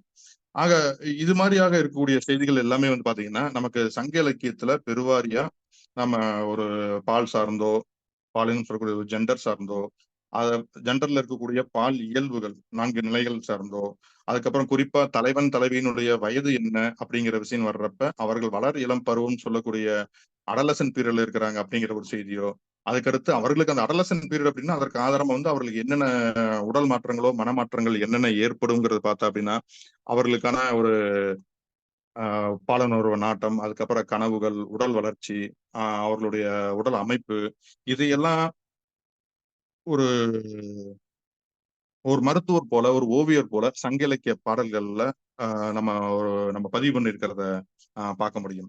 இதுக்கு அடுத்த ஒரு நிலை என்ன அப்படின்னா, நம்ம ஆணும் பெண்ணும் இணைஞ்சு வாழ்கின்ற அந்த குடும்பம் அப்படிங்கிற ஒரு அமைப்பு முறைதான். குடும்பத்தை பொறுத்த வரைக்கும் என்ன அப்படின்னா, ஒரு நம்ம சங்க காலத்துல வந்து எந்த மாதிரியான ஒரு குடும்ப அமைப்பு இருந்துச்சு அப்படின்னா, மொத்தம் ஒரு 3 வகையா குடும்ப அமைப்பை பிரிக்க முடியும். ஒருவன் ஒருத்திங்கிற ஒரு குடும்ப அமைப்பு, பல கணவர் அப்படிங்கிற ஒரு குடும்பம், பல கணவர் ஒரு மனைவிங்கிற ஒரு குடும்ப அமைப்பு, பல மனைவி ஒரு கணவர் அப்படிங்கிற ஒரு குடும்ப அமைப்பு, மொத்தம் 3 வகையா பிரிக்க முடியும்.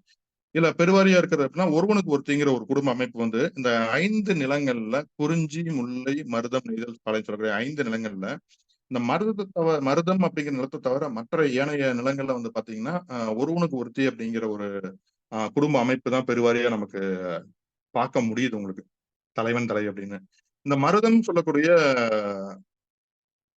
ஒரு போர்ச்சூழல் உருவாகக்கூடிய, அரசுங்கிற அமைப்பு உருவாகக்கூடிய ஒரு நிலமா வந்து மருதம் நிலத்தை நம்ம பார்க்க முடியும். ஏன்னா, அங்கதான் சொத்து அப்படிங்கிற ஒரு விஷயம் முதல்ல நமக்கு அந்த உழுதல் சார்ந்து வரக்கூடிய நெல் சார்ந்து வரக்கூடிய ஒரு சொத்துங்கிற விஷயம் முதல்ல மருதம் நிலத்துல தான் நமக்கு தெளிவா கிடைக்குது, நமக்கு தரவுகள் கிடைக்குது. அப்ப அந்த மருதம் நிலத்துல கிடைக்கக்கூடிய அந்த ஒரு சொத்து சார்ந்து இருக்கக்கூடிய குடும்ப அமைப்பு, அந்த குடும்ப அமைப்பு சார்ந்து இருக்கக்கூடிய அரசு, அந்த அரசனால நிகழக்கூடிய போர், அந்த போர் சூழல்ல வந்து ஆண்கள், பெண்களுடைய விகிதம் வந்து மாறுறப்ப, ஒரு சமூகத்தினுடைய ஒரு சமநிலை அப்படிங்கிறது குலைய ஆரம்பிக்குது. ஒரு சமூகத்துல வந்து ஒருவனுக்கு ஒருத்தி அப்படிங்கிற ஒரு நிலை நீடிக்கணும் அப்படின்னா, ஆண், பெண்ணுடைய பிறப்பு அப்படிங்கிற விஷயம் சமமா இருக்கணும். 1000 ஆண்களுக்கு 1000 பெண்கள் இருக்கணும். நம்ம தமிழ்நாட்ட பொறுத்தவரைக்கும் 1000 ஆண்களுக்கு 800 அல்லது 900 பெண்களோ இருக்காங்கிறது தான் புள்ளிவிவரம் சொல்லுது. இது நம்ம பக்கத்து மாநிலமான கேரளா அப்படிங்கிறது போனீங்கன்னா, 1000 ஆண்களுக்கு 1100 பெண்கள் இருக்கிறாங்க அப்படிங்கிற ஒரு புள்ளிவிவரம் இருக்கு. இந்த சூழல்ல வந்து ஒரு ஒரு சமூகம் சமநிலை இருக்கணும் அப்படின்னா, ஆண், பெண் சமமா இருக்கணும் அப்படிங்கிற பிறப்பு விகிதம் சமமா இருக்கணும் அப்படிங்கிறத நம்ம புரிஞ்சுக்க முடியும். போர் சூழல்ல ஆண்கள் பெருவாரியா இறக்கறதுக்கு அப்புறம் பெண்களுடைய எண்ணிக்கை அதிகமா இருக்கும். அந்த இடத்துல ஒருவனுக்கு ஒருத்தி அப்படிங்கிற ஒரு சூழல் உருவாகாது. அந்த இடத்துல பரத்தை அப்படிங்கிற ஒரு கதாபாத்திரம் உருவாக ஆரம்பிக்குது. பரத்தை அப்படிங்கிற ஒரு கதாபாத்திரம் போரில் இறந்த ஒரு நபருடைய மனைவியா இல்ல. தலைவனுடைய 2வது மனைவியா இருந்திருக்கிறாங்க. அங்கீகாரம் இல்லாத, இன்னும் சொல்லப்போனோம்னா, ஒரு வேறொரு இடத்துல வாழ்கின்ற ஒரு நபரா இருந்திருக்கிறாங்க. பரத்தை அப்படிங்கிற ஒரு கதாபாத்திரம். ஸோ வந்து இந்த இந்த பரத்தைங்கிற ஒரு கதாபாத்திரம், அந்த குடும்ப அமைப்பு பார்த்தீங்கன்னா, நம்ம தமிழ் சமூகத்துல பெருவாரியா ஒருவனுக்கு ஒருத்திங்கிற ஒரு குடும்ப அமைப்பும், ஒரு கணவன் பல மனைவியர் அப்படிங்கிற இந்த 2 குடும்ப அமைப்பும் சேர்ந்துதான் நம்ம தமிழ் சமூகத்துல இருந்திருக்கு அப்படிங்கிறதுக்கு தரவுகள் நமக்கு பெற முடியும். நம்ம பார்க்க முடியும் உங்களுக்கு. இது எல்லாமே வந்து என்ன அப்படின்னா, உங்களுக்கு பொதுவா வந்து நம்ம தமிழ் சமூகத்துல இந்த பால், பாலினம், பாலியல்பு அப்படின்னு சொல்லக்கூடிய சில சொல்லலுக்கு உண்டான ஒரு பொருளா நம்ம பார்த்துட்டு போயிட்டு இருக்கோம். அடுத்து சில செய்திகள் ரொம்ப விரைவா முடிச்சுக்கிறேன் நானு. ஏன்னா அதுக்கான நேரம் வந்துச்சு. இப்ப பாலியல் கல்வி அப்படிங்கிறது என்ன அப்படின்னா, நமக்கான ஒரு சொல் சிக்கல் இருக்கு. பார்க்கல்வியா, பாலியல் கல்வியா, செக்ஸ் எஜுகேஷனா, செக்சுவல் எஜுகேஷனா அப்படிங்கிறது. இது 2க்கும் வந்து சொல் வேறுபாடு போல பொருள் வேறுபாடும் இருக்குது. இப்ப ஏற்கனவே இந்த உரையினுடைய தொடக்கத்துல வந்து நம்ம பார்த்தோம். பால் அப்படின்னா ஒரு ஆண், பெண் அப்படின்னு சொல்லக்கூடிய 2 உடல் அடிப்படையிலயும், அதுக்கடுத்து ஜெண்டர் அப்படின்னு வர்றப்ப இந்த உடல் மீது சமூகம் சொல்கின்ற அந்த நடத்தையிலுடைய விதிகளையும் நம்ம பார்த்தோம். இங்க வந்து என்ன சிக்கல் உருவாகுதுன்னா, செக்ஸ் எஜுகேஷன் அப்படின்னா உடலுறவு சார்ந்த கல்வியாகத்தான் பெருவாரியான ஒரு புரிதல் இருந்துட்டே இருக்கு. அது வந்து இந்த அடலசன்ட் பீரியடுக்கான அது வளர் இளம் பருவத்திற்கான ஒரு பாடத்திட்டமா அப்படி கிடையாது. என்ன அப்படின்னா, ஒரு ஆண் முழுமையான ஆணாகவும், ஒரு பெண் முழுமையான ஒரு பெண்ணாகவும் உருவாகக்கூடிய ஒரு காலகட்டத்துல, இது நடத்தை சார்ந்த ஒரு கல்வியாத்தான் நம்முடைய சங்க இலக்கியத்துல இருக்கக்கூடிய ஒரு தரவுகள் நமக்கு கிடைக்க ஆரம்பிக்குது. பெருவாரியா என்ன அப்படின்னா, நமக்கு தன்னுடைய உடல் பற்றிய புரிதல் எப்படி இருக்கு? நான் என்னுடைய உடலை எப்படி புரிஞ்சிருக்கிறேன்? ஒரு ஆண் தன்னுடைய உடலை எப்படி புரிஞ்சிருக்காங்க? ஒரு பெண் எப்படி தன்னுடைய உடலை புரிஞ்சிருக்காங்க? அதை வந்து தெளிவாக கற்றுக் கொடுப்பதா தான் இந்த பாலியல் கல்வி, பார்க்கல்வி உங்களுக்கு 2 இருக்கு. திருமண வயதை எட்டும்பொழுது அதற்கான ஒரு கல்வி அமைப்பு அப்படிங்கிறது வேறு. நம்ம இங்க சொல்லக்கூடியது வளர் இளம் பருவத்தினருடைய ஒரு மன உணர்வுகளை மையப்படுத்தி என்னுடைய ஆய்வு இருந்துச்சு. அப்ப வந்து எனக்கு வந்து இந்த கலவி அப்படிங்கிற ஒரு நிகழ்வை பத்தின ஒரு ஆய்வு எனக்கு தேவையில்லை. அப்போ ஒரு சமூகத்துக்குள்ளார ஒரு வளர் இளம் பருவத்தை சேர்ந்த ஒரு ஆண் எப்படி இருக்கணும்? ஒரு பெண் எப்படி இருக்கணும்? அதை வந்து லிட்ரேச்சர்ல வந்து நம்ம இலக்கியத்துல வந்து எங்கெங்கெல்லாம் எப்படி சொல்லியிருக்காங்க, அதை வந்து நம்ம ஒரு பாடத்திட்டமா வகுக்க முடியுமா அப்படின்னா நிச்சயமா வகுக்க முடியும். ஏன்னா நம்ம அந்த ஒரு ஏற்கனவே நம்ம அந்த ஜென்ரல்ல வந்து 4 நிலையை பார்க்கும்போது இந்த செக்ஸ் ரோல்னு சொல்லக்கூடிய பால் நிலைங்கிறத தாண்டி அதுக்கு முன்னாடி இருக்கிற 3 நிலைகளும் நம்முடைய கல்வி மூலமா கொடுக்க முடியும். இதுல வந்து நம்ம சங்க இலக்கியத்துல வார்த்தைகளின் மூலமாக அதை எப்படி ஒரு ஒரு கேன்வாஸ் வரைய மாதிரி, ஒரு ஓவியம் ஒரு கித்தன் வரைகிற மாதிரி நம்ம ஒரு சங்க இலக்கியத்தில் இருக்கக்கூடிய பாடல்கள் ஆணையும் பெண்ணையும் அங்குலம் அங்குலமாக வரைந்து வைத்திருக்கிறது நம்ம பாடல்கள் மூலமாக கவனிக்க முடியும். ஒரு தலைவனுடைய கண்கள் இப்படி இருக்கு, தலைவனுடைய மூக்கு இப்படி இருக்கு, தலைவினுடைய உதடு இப்படி இருக்கு, கழுத்து இப்படி இருக்கு, கைகள் இப்படி இருக்கு அப்படின்ட்டு வர்ணிக்கிறப்ப அதை பற்றி அதன் மூலமா சொல்லக்கூடிய விஷயங்கள் என்னவா இருந்திருக்கு அப்படின்னா, தன்னுடைய உடல் சார்ந்த ஒரு புரிதல், எங்கேயுமே வந்து கற்பனைகள் இல்லை. இன்னும் சொல்ல போனோம்னா அந்த காமம் அப்படிங்கிறது கொண்டாடக்கூடிய ஒன்னாத்தான் சங்க சமூகத்தில் பதிவாயிருக்கு. அது வந்து மறைக்கப்பட்ட அல்லது மறுக்கப்பட்ட ஒன்னாகவோ அது வந்து சங்க சமூகத்தில் இல்லை. காமம் காமம் என்ப காமம் அணங்கும் பிணியும் அன்று. அது வந்து ஒரு பேயோ ஒரு இதோ நோயோ கிடையாது. காமங்கிறது இயல்பான காமத்தை இயல்பான காமமா பார்த்திருக்கிறாங்க. அது மிகப்பெரிய ஒரு புரிதல் உணர்வை நம்ம இப்ப இருக்கக்கூடிய இளம் தலைமுறையினருக்கு கொடுக்க வேண்டிய ஒரு விஷயமா இருக்கும். ஏன்னா நம்ம வந்து அதை மூடி மறைக்க கிடையாது. அதை கொண்டாடுற ஒரு சமூகமா இருந்திருக்கு. தெளிவா திட்டமிட்டு வரையறையோடு கொண்டாடிய ஒரு சமூகமா நம்ம சங்க சமூகம் இருந்திருக்கு அப்படிங்கறத இங்க நம்ம புரிந்து கொள்ள வேண்டிய ஒரு விஷயமா இருக்கு. ஏன் அப்படின்னா தலைவியினுடைய குழந்தை பேர் வரைக்கும் நம்ம பேசணும். மாதவிடாய காலத்துல வந்து ஒரு பெண் எப்படி இருக்கணும், அல்லது அவங்களுக்கு வந்து தலைவனை என்ன சொல்ல போனா அந்த ஒரு பெருவாரியா விலங்குகளுக்கு இருக்கக்கூடிய ஒரு பண்பு என்ன அப்படின்னா, குழந்தை பேரு உருவாகாத காலம் அப்படிங்கிற விலங்குகளுக்கும் பொருந்தும், மனிதனுக்கும் பொருந்தும். ஒரு பெண்ணினுடைய மாதாந்திர சுழற்சியை வைத்துக் கொண்டு மருத்துவர்கள் சொல்லக்கூடிய விஷயம் என்ன அப்படின்னா, ஒரு குறிப்பிட்ட நாட்கள மட்டும்தான் அந்த குழந்தை பேரு உருவாவதற்கு உண்டான சாத்தியங்கள் இருக்கு அப்படிங்கிறது மருத்துவ ரீதியான உண்மை. அதவே நம்ம தொல்காப்பியரும் சொல்லி வச்சிருக்காங்க. குழந்தை பேரு, அதாவது பூப்பு நிகழக்கூடிய நாளில் வந்து தலைவனும் தலைவியும் அணுக்கமா இருக்கணும், கூட இருக்கணும் அப்படின்னா தலைவி வந்து பார்த்து கொள்ள வேண்டிய விஷயமா இருக்கும். அப்போ வந்து தலைவி வந்து தலைவியோடு கலவியில் ஈடுபடக்கூடாது அப்படிங்கிற விஷயம் எல்லாமே தொல்காப்பியத்தில் சொன்ன செய்தியாகவும் நம்ம பார்க்க முடியுது. அப்ப திட்டமிட்டு ஒரு குழந்தை பிறந்ததுல இருந்து திருமணமாகி ஒரு பெண்ணினுடைய பிறப்பு வரைக்கும், பெண்ணுடைய மகப்பேறு வரைக்கும் ஒவ்வொரு உடல் சார்ந்த அல்லதுன்னு சொல்ல போனா ஒரு ஆணுடைய நடத்தை சார்ந்த விதிகளை வந்து ரொம்ப அற்புதமா பிரிச்சு நமக்கு சொல்லியிருக்க விஷயம்தான் நம்ம சங்க இலக்கியத்துல பார்க்க முடியுது உங்களுக்கு. இதையே தான் இன்றைய சமூகத்துல இருக்கக்கூடிய ஒரு பார்க்கல்வின்னு சொல்லக்கூடிய இந்த செக்ஸ் எஜுகேஷன் அப்படிங்கிறது இந்திய சமூகத்துல இன்னமும் அதற்கான ஒரு பேசு பொருளா தான் இருக்குது. அதை பற்றிய ஒரு தொடர் ஆய்வுகளோ அப்படி இல்லைன்னா அதற்கான ஒரு முன் நகர்வுகளோ இருப்பதாக தெரியவில்லை. ஆனா இருந்தாலும் இந்த செக்ஸ் எஜுகேஷனை பத்தின இன்னொரு விஷயம் என்ன அப்படின்னா, உலகம் முழுக்க இருக்கக்கூடிய இப்ப அமெரிக்காவில் இருக்கு அப்படின்னா அங்க அமெரிக்க தேசம் முழுக்க ஒரே வகையான செக்ஸ் எஜுகேஷன் கிடையாது. ஒவ்வொரு மாநிலங்களுக்கு தகுந்த மாதிரி, ஒவ்வொரு மாவட்டத்துக்கு தகுந்த மாதிரி அதனுடைய கல்வி அமைப்பு முறை மாறி மாறி இருக்கு. ஸோ நமக்கான ஒரு பாடத்திட்டத்தை, நமக்கான ஒரு அமைப்பை நாம தான் உருவாக்கணும். அது ஏற்கனவே இருந்த நம்ம சங்க இலக்கியத்துல இருக்கக்கூடிய பாடல்கள்ல இருந்து நாம எடுத்து கொடுக்குறோம் அப்படின்னா இது மிக எளிமையாக நம் மனதினுடைய அடி ஆழம் அந்த வேறு வரைக்கும் போகும் அப்படிங்கிறது என்னுடைய நம்பிக்கையா இருக்கு. இதுவரை வந்து அமைதியா அல்லது மியூட் பண்ணி கேட்ட அனைத்து நல்ல உள்ளங்களுக்கும் நன்றியை தெரிவித்துக் கொள்கிறேன். இது இப்படி ஒரு வாய்ப்பு கொடுத்ததுக்கு நம்ம புதுவை அருங்காட்சியகம் துறை சார்ந்த அனைவருக்கும் நான் நன்றி தெரிவிச்சுக்கிறேன். ஏதேனும் கேள்விகளோ அல்லது வேற விஷயம் இருந்தால் கட்டாயம் நீங்க பேசலாம். தொடர்ச்சியா நம்ம பேசுவோம். நன்றி.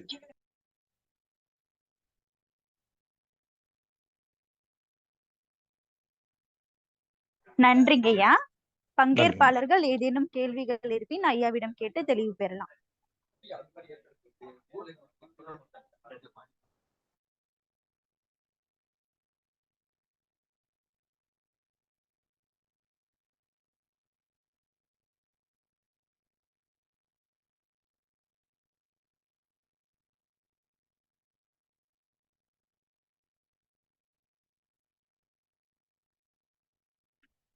ஐயா நம்ம நிறைவு பண்ணிடலாங்க ஐயா. சரிங்க. ஏன்னா இந்த கேள்வியில ஏதாவது கேள்விகள் வந்தாலும் பரவாயில்ல, அந்த கேள்விக்கு தயக்கம் தேவையில்லை. நாம் நம்மை பற்றி தெரிந்து கொள்வதற்கான ஒரு பாடம் தான் இது. எதுன்னு இருந்தா கண்டிப்பா நிறைவு பண்ணிக்கலாம். நன்றி. பங்கேற்பாளர்கள் ஏதேனும் கேள்விகள் இருப்பின் ஐயாவிடம் கேட்டு தெளிவு பெறலாம். ஐயா வணக்கம் ஐயா. வணக்கங்க. இப்போ நம்ம அமெரிக்காவிலலாம் அந்த கல்வி இருக்கு அப்படின்னு சொல்றோம். சொல்லுங்க சொல்லுங்க. பாலியல் கல்வி வந்து அமெரிக்காவில் இருக்கு. இந்த சங்க இலக்கியத்துல பார்த்தவங்களாலையும் இந்த பாலியல் சம்மந்தப்பட்ட இதை சொல்லியிருக்காங்க. அதே மாதிரி கட்டக்கலை இந்த மாதிரி கோயில் சிற்பத்துல எல்லாம் பாத்தீங்கன்னா பாலியல் உண்டான இதெல்லாம் தெளிவா கொடுத்துருக்காங்க. ஆமா ஆமா ஆமாங்க. அதே ஒரு பாடத்திட்டமா ஏன் நமக்கு வந்து அதை அறிமுகப்படுத்தல, அது ஏன் இன்னும் நடைமுறைக்கு இல்ல அதுதான் நம்ம ஒரு ஒட்டுமொத்த கேள்வியும். பாடத்திட்டமா ஏன் அறிமுகப்படுத்தலாம், அதற்கான ஒரு தெளிவான வரையறை வந்து நம்ம இன்னும் பெற முடியலைங்க. ஏன்னா இப்ப வந்து நீங்க சொன்ன ஒரு 3 விஷயம் சொல்லிடுறேன். அமெரிக்கால இருக்க பாடத்திட்டத்துல ஒரு பள்ளி மாணவர்களுக்கே வந்து நம்ம கல்வி சார்ந்த உடலுறவு சார்ந்த செய்திகள் எல்லாமே வெளிப்படையா பேசக்கூடிய விஷயம் இருக்கு. கட்டடக்கலையில நீங்க சொல்லக்கூடிய அந்த உடல் உறுப்பு சார்ந்த விஷயங்களோ அப்படி இல்லை அப்படின்னா கலவி சார்ந்த விஷயங்களோ நம்ம நேரடியா இருக்கு. ஆனா பாடத்திட்டமா கொண்டு வரப்ப எந்த வகுப்பு மாணவர்களுக்கு எதை கொடுக்கலாங்கிற ஒரு விஷயம் இங்க ஒரு குழப்பம் இருந்துட்டே இருக்கு. நம்ம ஒரு பருவ வயதுல நமக்கு பின்னாடி இருக்கக்கூடிய அந்த கலாச்சாரமோ அந்த கலாச்சார பண்பாட்டு பாதுகாவல் அப்படிங்கிற ஒரு அமைப்பு முறையோ மேபி இதற்கான ஒரு காரணமா கூட இருக்கலாம். ஏன்னா நம்ம கஜராகா கோயில் அப்படிங்கிற ஒரு விஷயம் கலவிகளுடைய வெவ்வேறு நிலைகளை வந்து வெளிப்படையா காட்டுறதோ அல்லது தேரில் இருக்கக்கூடிய ஒரு பாலியல் சார்ந்த சிற்பங்களோ வந்து நம்ம இன்னமும் மறைபொருளாகவும் இன்னமும் அதை வந்து வெளிப்படையாகவும் பேசுவதற்கான ஒரு சூழல் இங்க இல்ல. ஆனா சங்க இலக்கியத்துல வந்து அந்த ஒரு சூழல் இல்லை அப்படிங்கிற மாதிரி தான் நம்புறேன் நானு. ஆனா என்னன்னா இதை வந்து முன்னெடுக்கணும் வெளிப்படையா. ஏன்னா சில விஷயங்கள் மறைக்கத்தான் இங்க பெண் குழந்தைகள் மீதும் அல்லது பெண்கள் மீதும் நடக்கக்கூடிய அந்த பாலியல் சார்ந்த சுரண்டல்களோ வன்புணர்களோ அதிகரிச்சிருக்கிற காரணமும் இதன் ஒரு அடிப்படையான ஒரு காரணம். முன்னை காட்டிலும் இப்ப ரொம்ப அதிகமா வந்து பெண்கள் வந்து சுரண்டப்படுகிற ஒரு விஷயத்த நம்ம பார்க்க முடியும். ஏன்னா இணையம் வந்ததுக்கு அப்புறம் அல்லது செயலிகள் நிறைய வந்ததுக்கு அப்புறம் வந்து பெண்கள் பல வகையா வந்து பாலியல் சுரண்டல்ல ஈடுபடுறாங்கிறப்ப கட்டாயம் இது பாலியல் கல்வி ஒரு பாடத்திட்டமா கொண்டு வரணும் அப்படிங்கறத என்னுடைய ஒரு நிலைப்பாடும். ஆனா கொண்டு வரணும், கண்டிப்பா கொண்டு வரணும். கட்டாயம் சில விஷயங்கள் ஆணுக்கும் சொல்லிக் கொடுக்கணும், பெண்ணுக்கும் சொல்லிக் கொடுக்க வேண்டியதா இருக்குதுங்க. திரைப்படத்துல பார்த்தோங்க அப்படின்னாலும் பாலியல் சம்பந்தமான விஷயமா தெளிவா சொல்லியிருக்காங்க. கவிஞர்களை பார்த்தாலே திரைப்பட படங்கள் வந்து தெளிவா எடுத்திருக்காங்க. இப்ப அப்படின்னும் போது நம்ம வந்து இப்ப எஜுகேஷன் லெவலில் வரும்போது பார்த்தீங்கன்னா அந்த இளவதை குழந்தைகள் தான் அதிகமாக பாதிக்கப்படுறாங்க. இப்ப அந்த அந்த மாதிரி இதுக்கெல்லாம் அவங்க ஒரு வரையறைக்குள்ள கொண்டு வந்து அதெல்லாம் தெளிவா இது பண்ணும்போது நம்ம கல்வி மட்டும் இல்ல கட்டாயம் நீங்க சொல்ற உண்மை. கட்டாயம் நம்ம கல்விங்கிற ஒரு அமைப்பு கொண்டு வரணும். அதே மாதிரி பெற்றோர்களுக்கான புரிதலும் இருக்கணும். அந்த குழந்தை வந்து படிக்கிற முதல்ல பெற்றோர்கள் தெளிவாகணும். அதற்கு அடுத்து வந்து குழந்தைகளை வந்து கல்வி கற்பதற்கு ஊக்குவிக்கணும் அப்படிங்கறத நிலைப்பாடு. நன்றி ரொம்ப நன்றிங்க. வணக்கம். வணக்கம் மாலினி. வணக்கம்.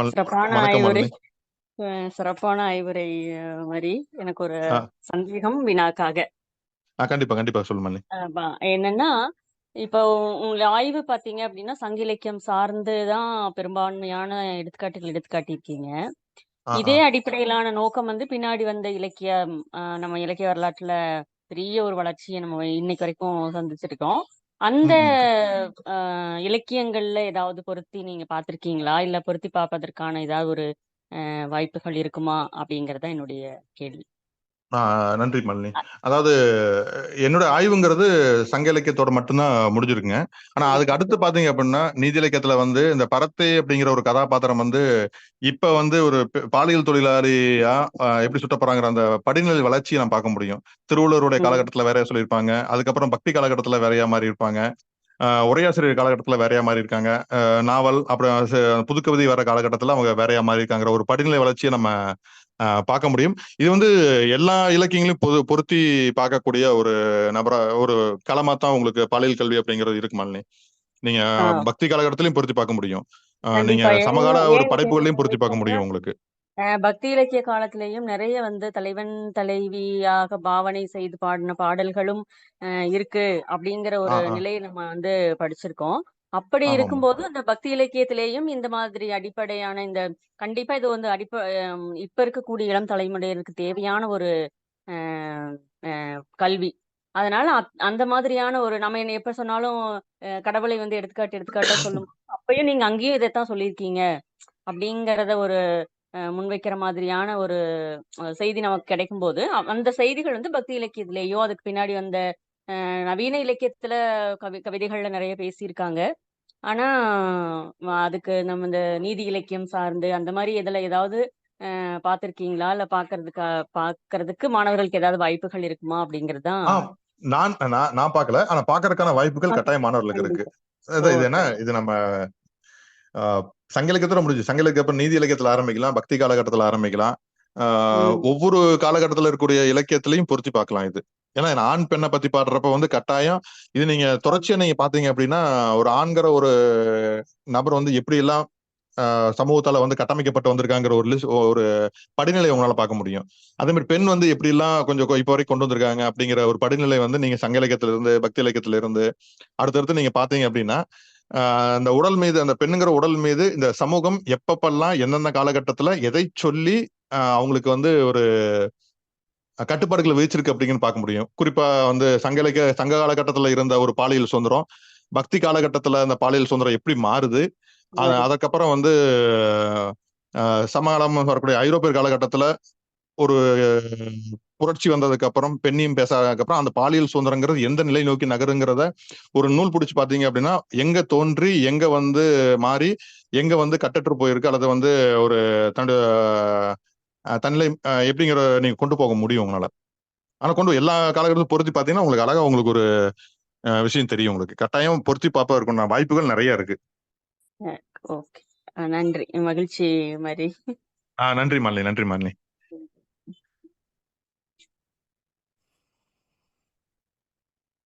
நன்றிங்கம்மா. பங்கேற்பாளர்கள் ஏதேனும் கேள்விகள் இருப்பின் ஐயாவிடம் கேட்டு தெளிவு பெறலாம். ஐயா வணக்கம். வணக்கம். கோவையில இருந்தேங்கய்யா. சொல்லுங்கம்மா.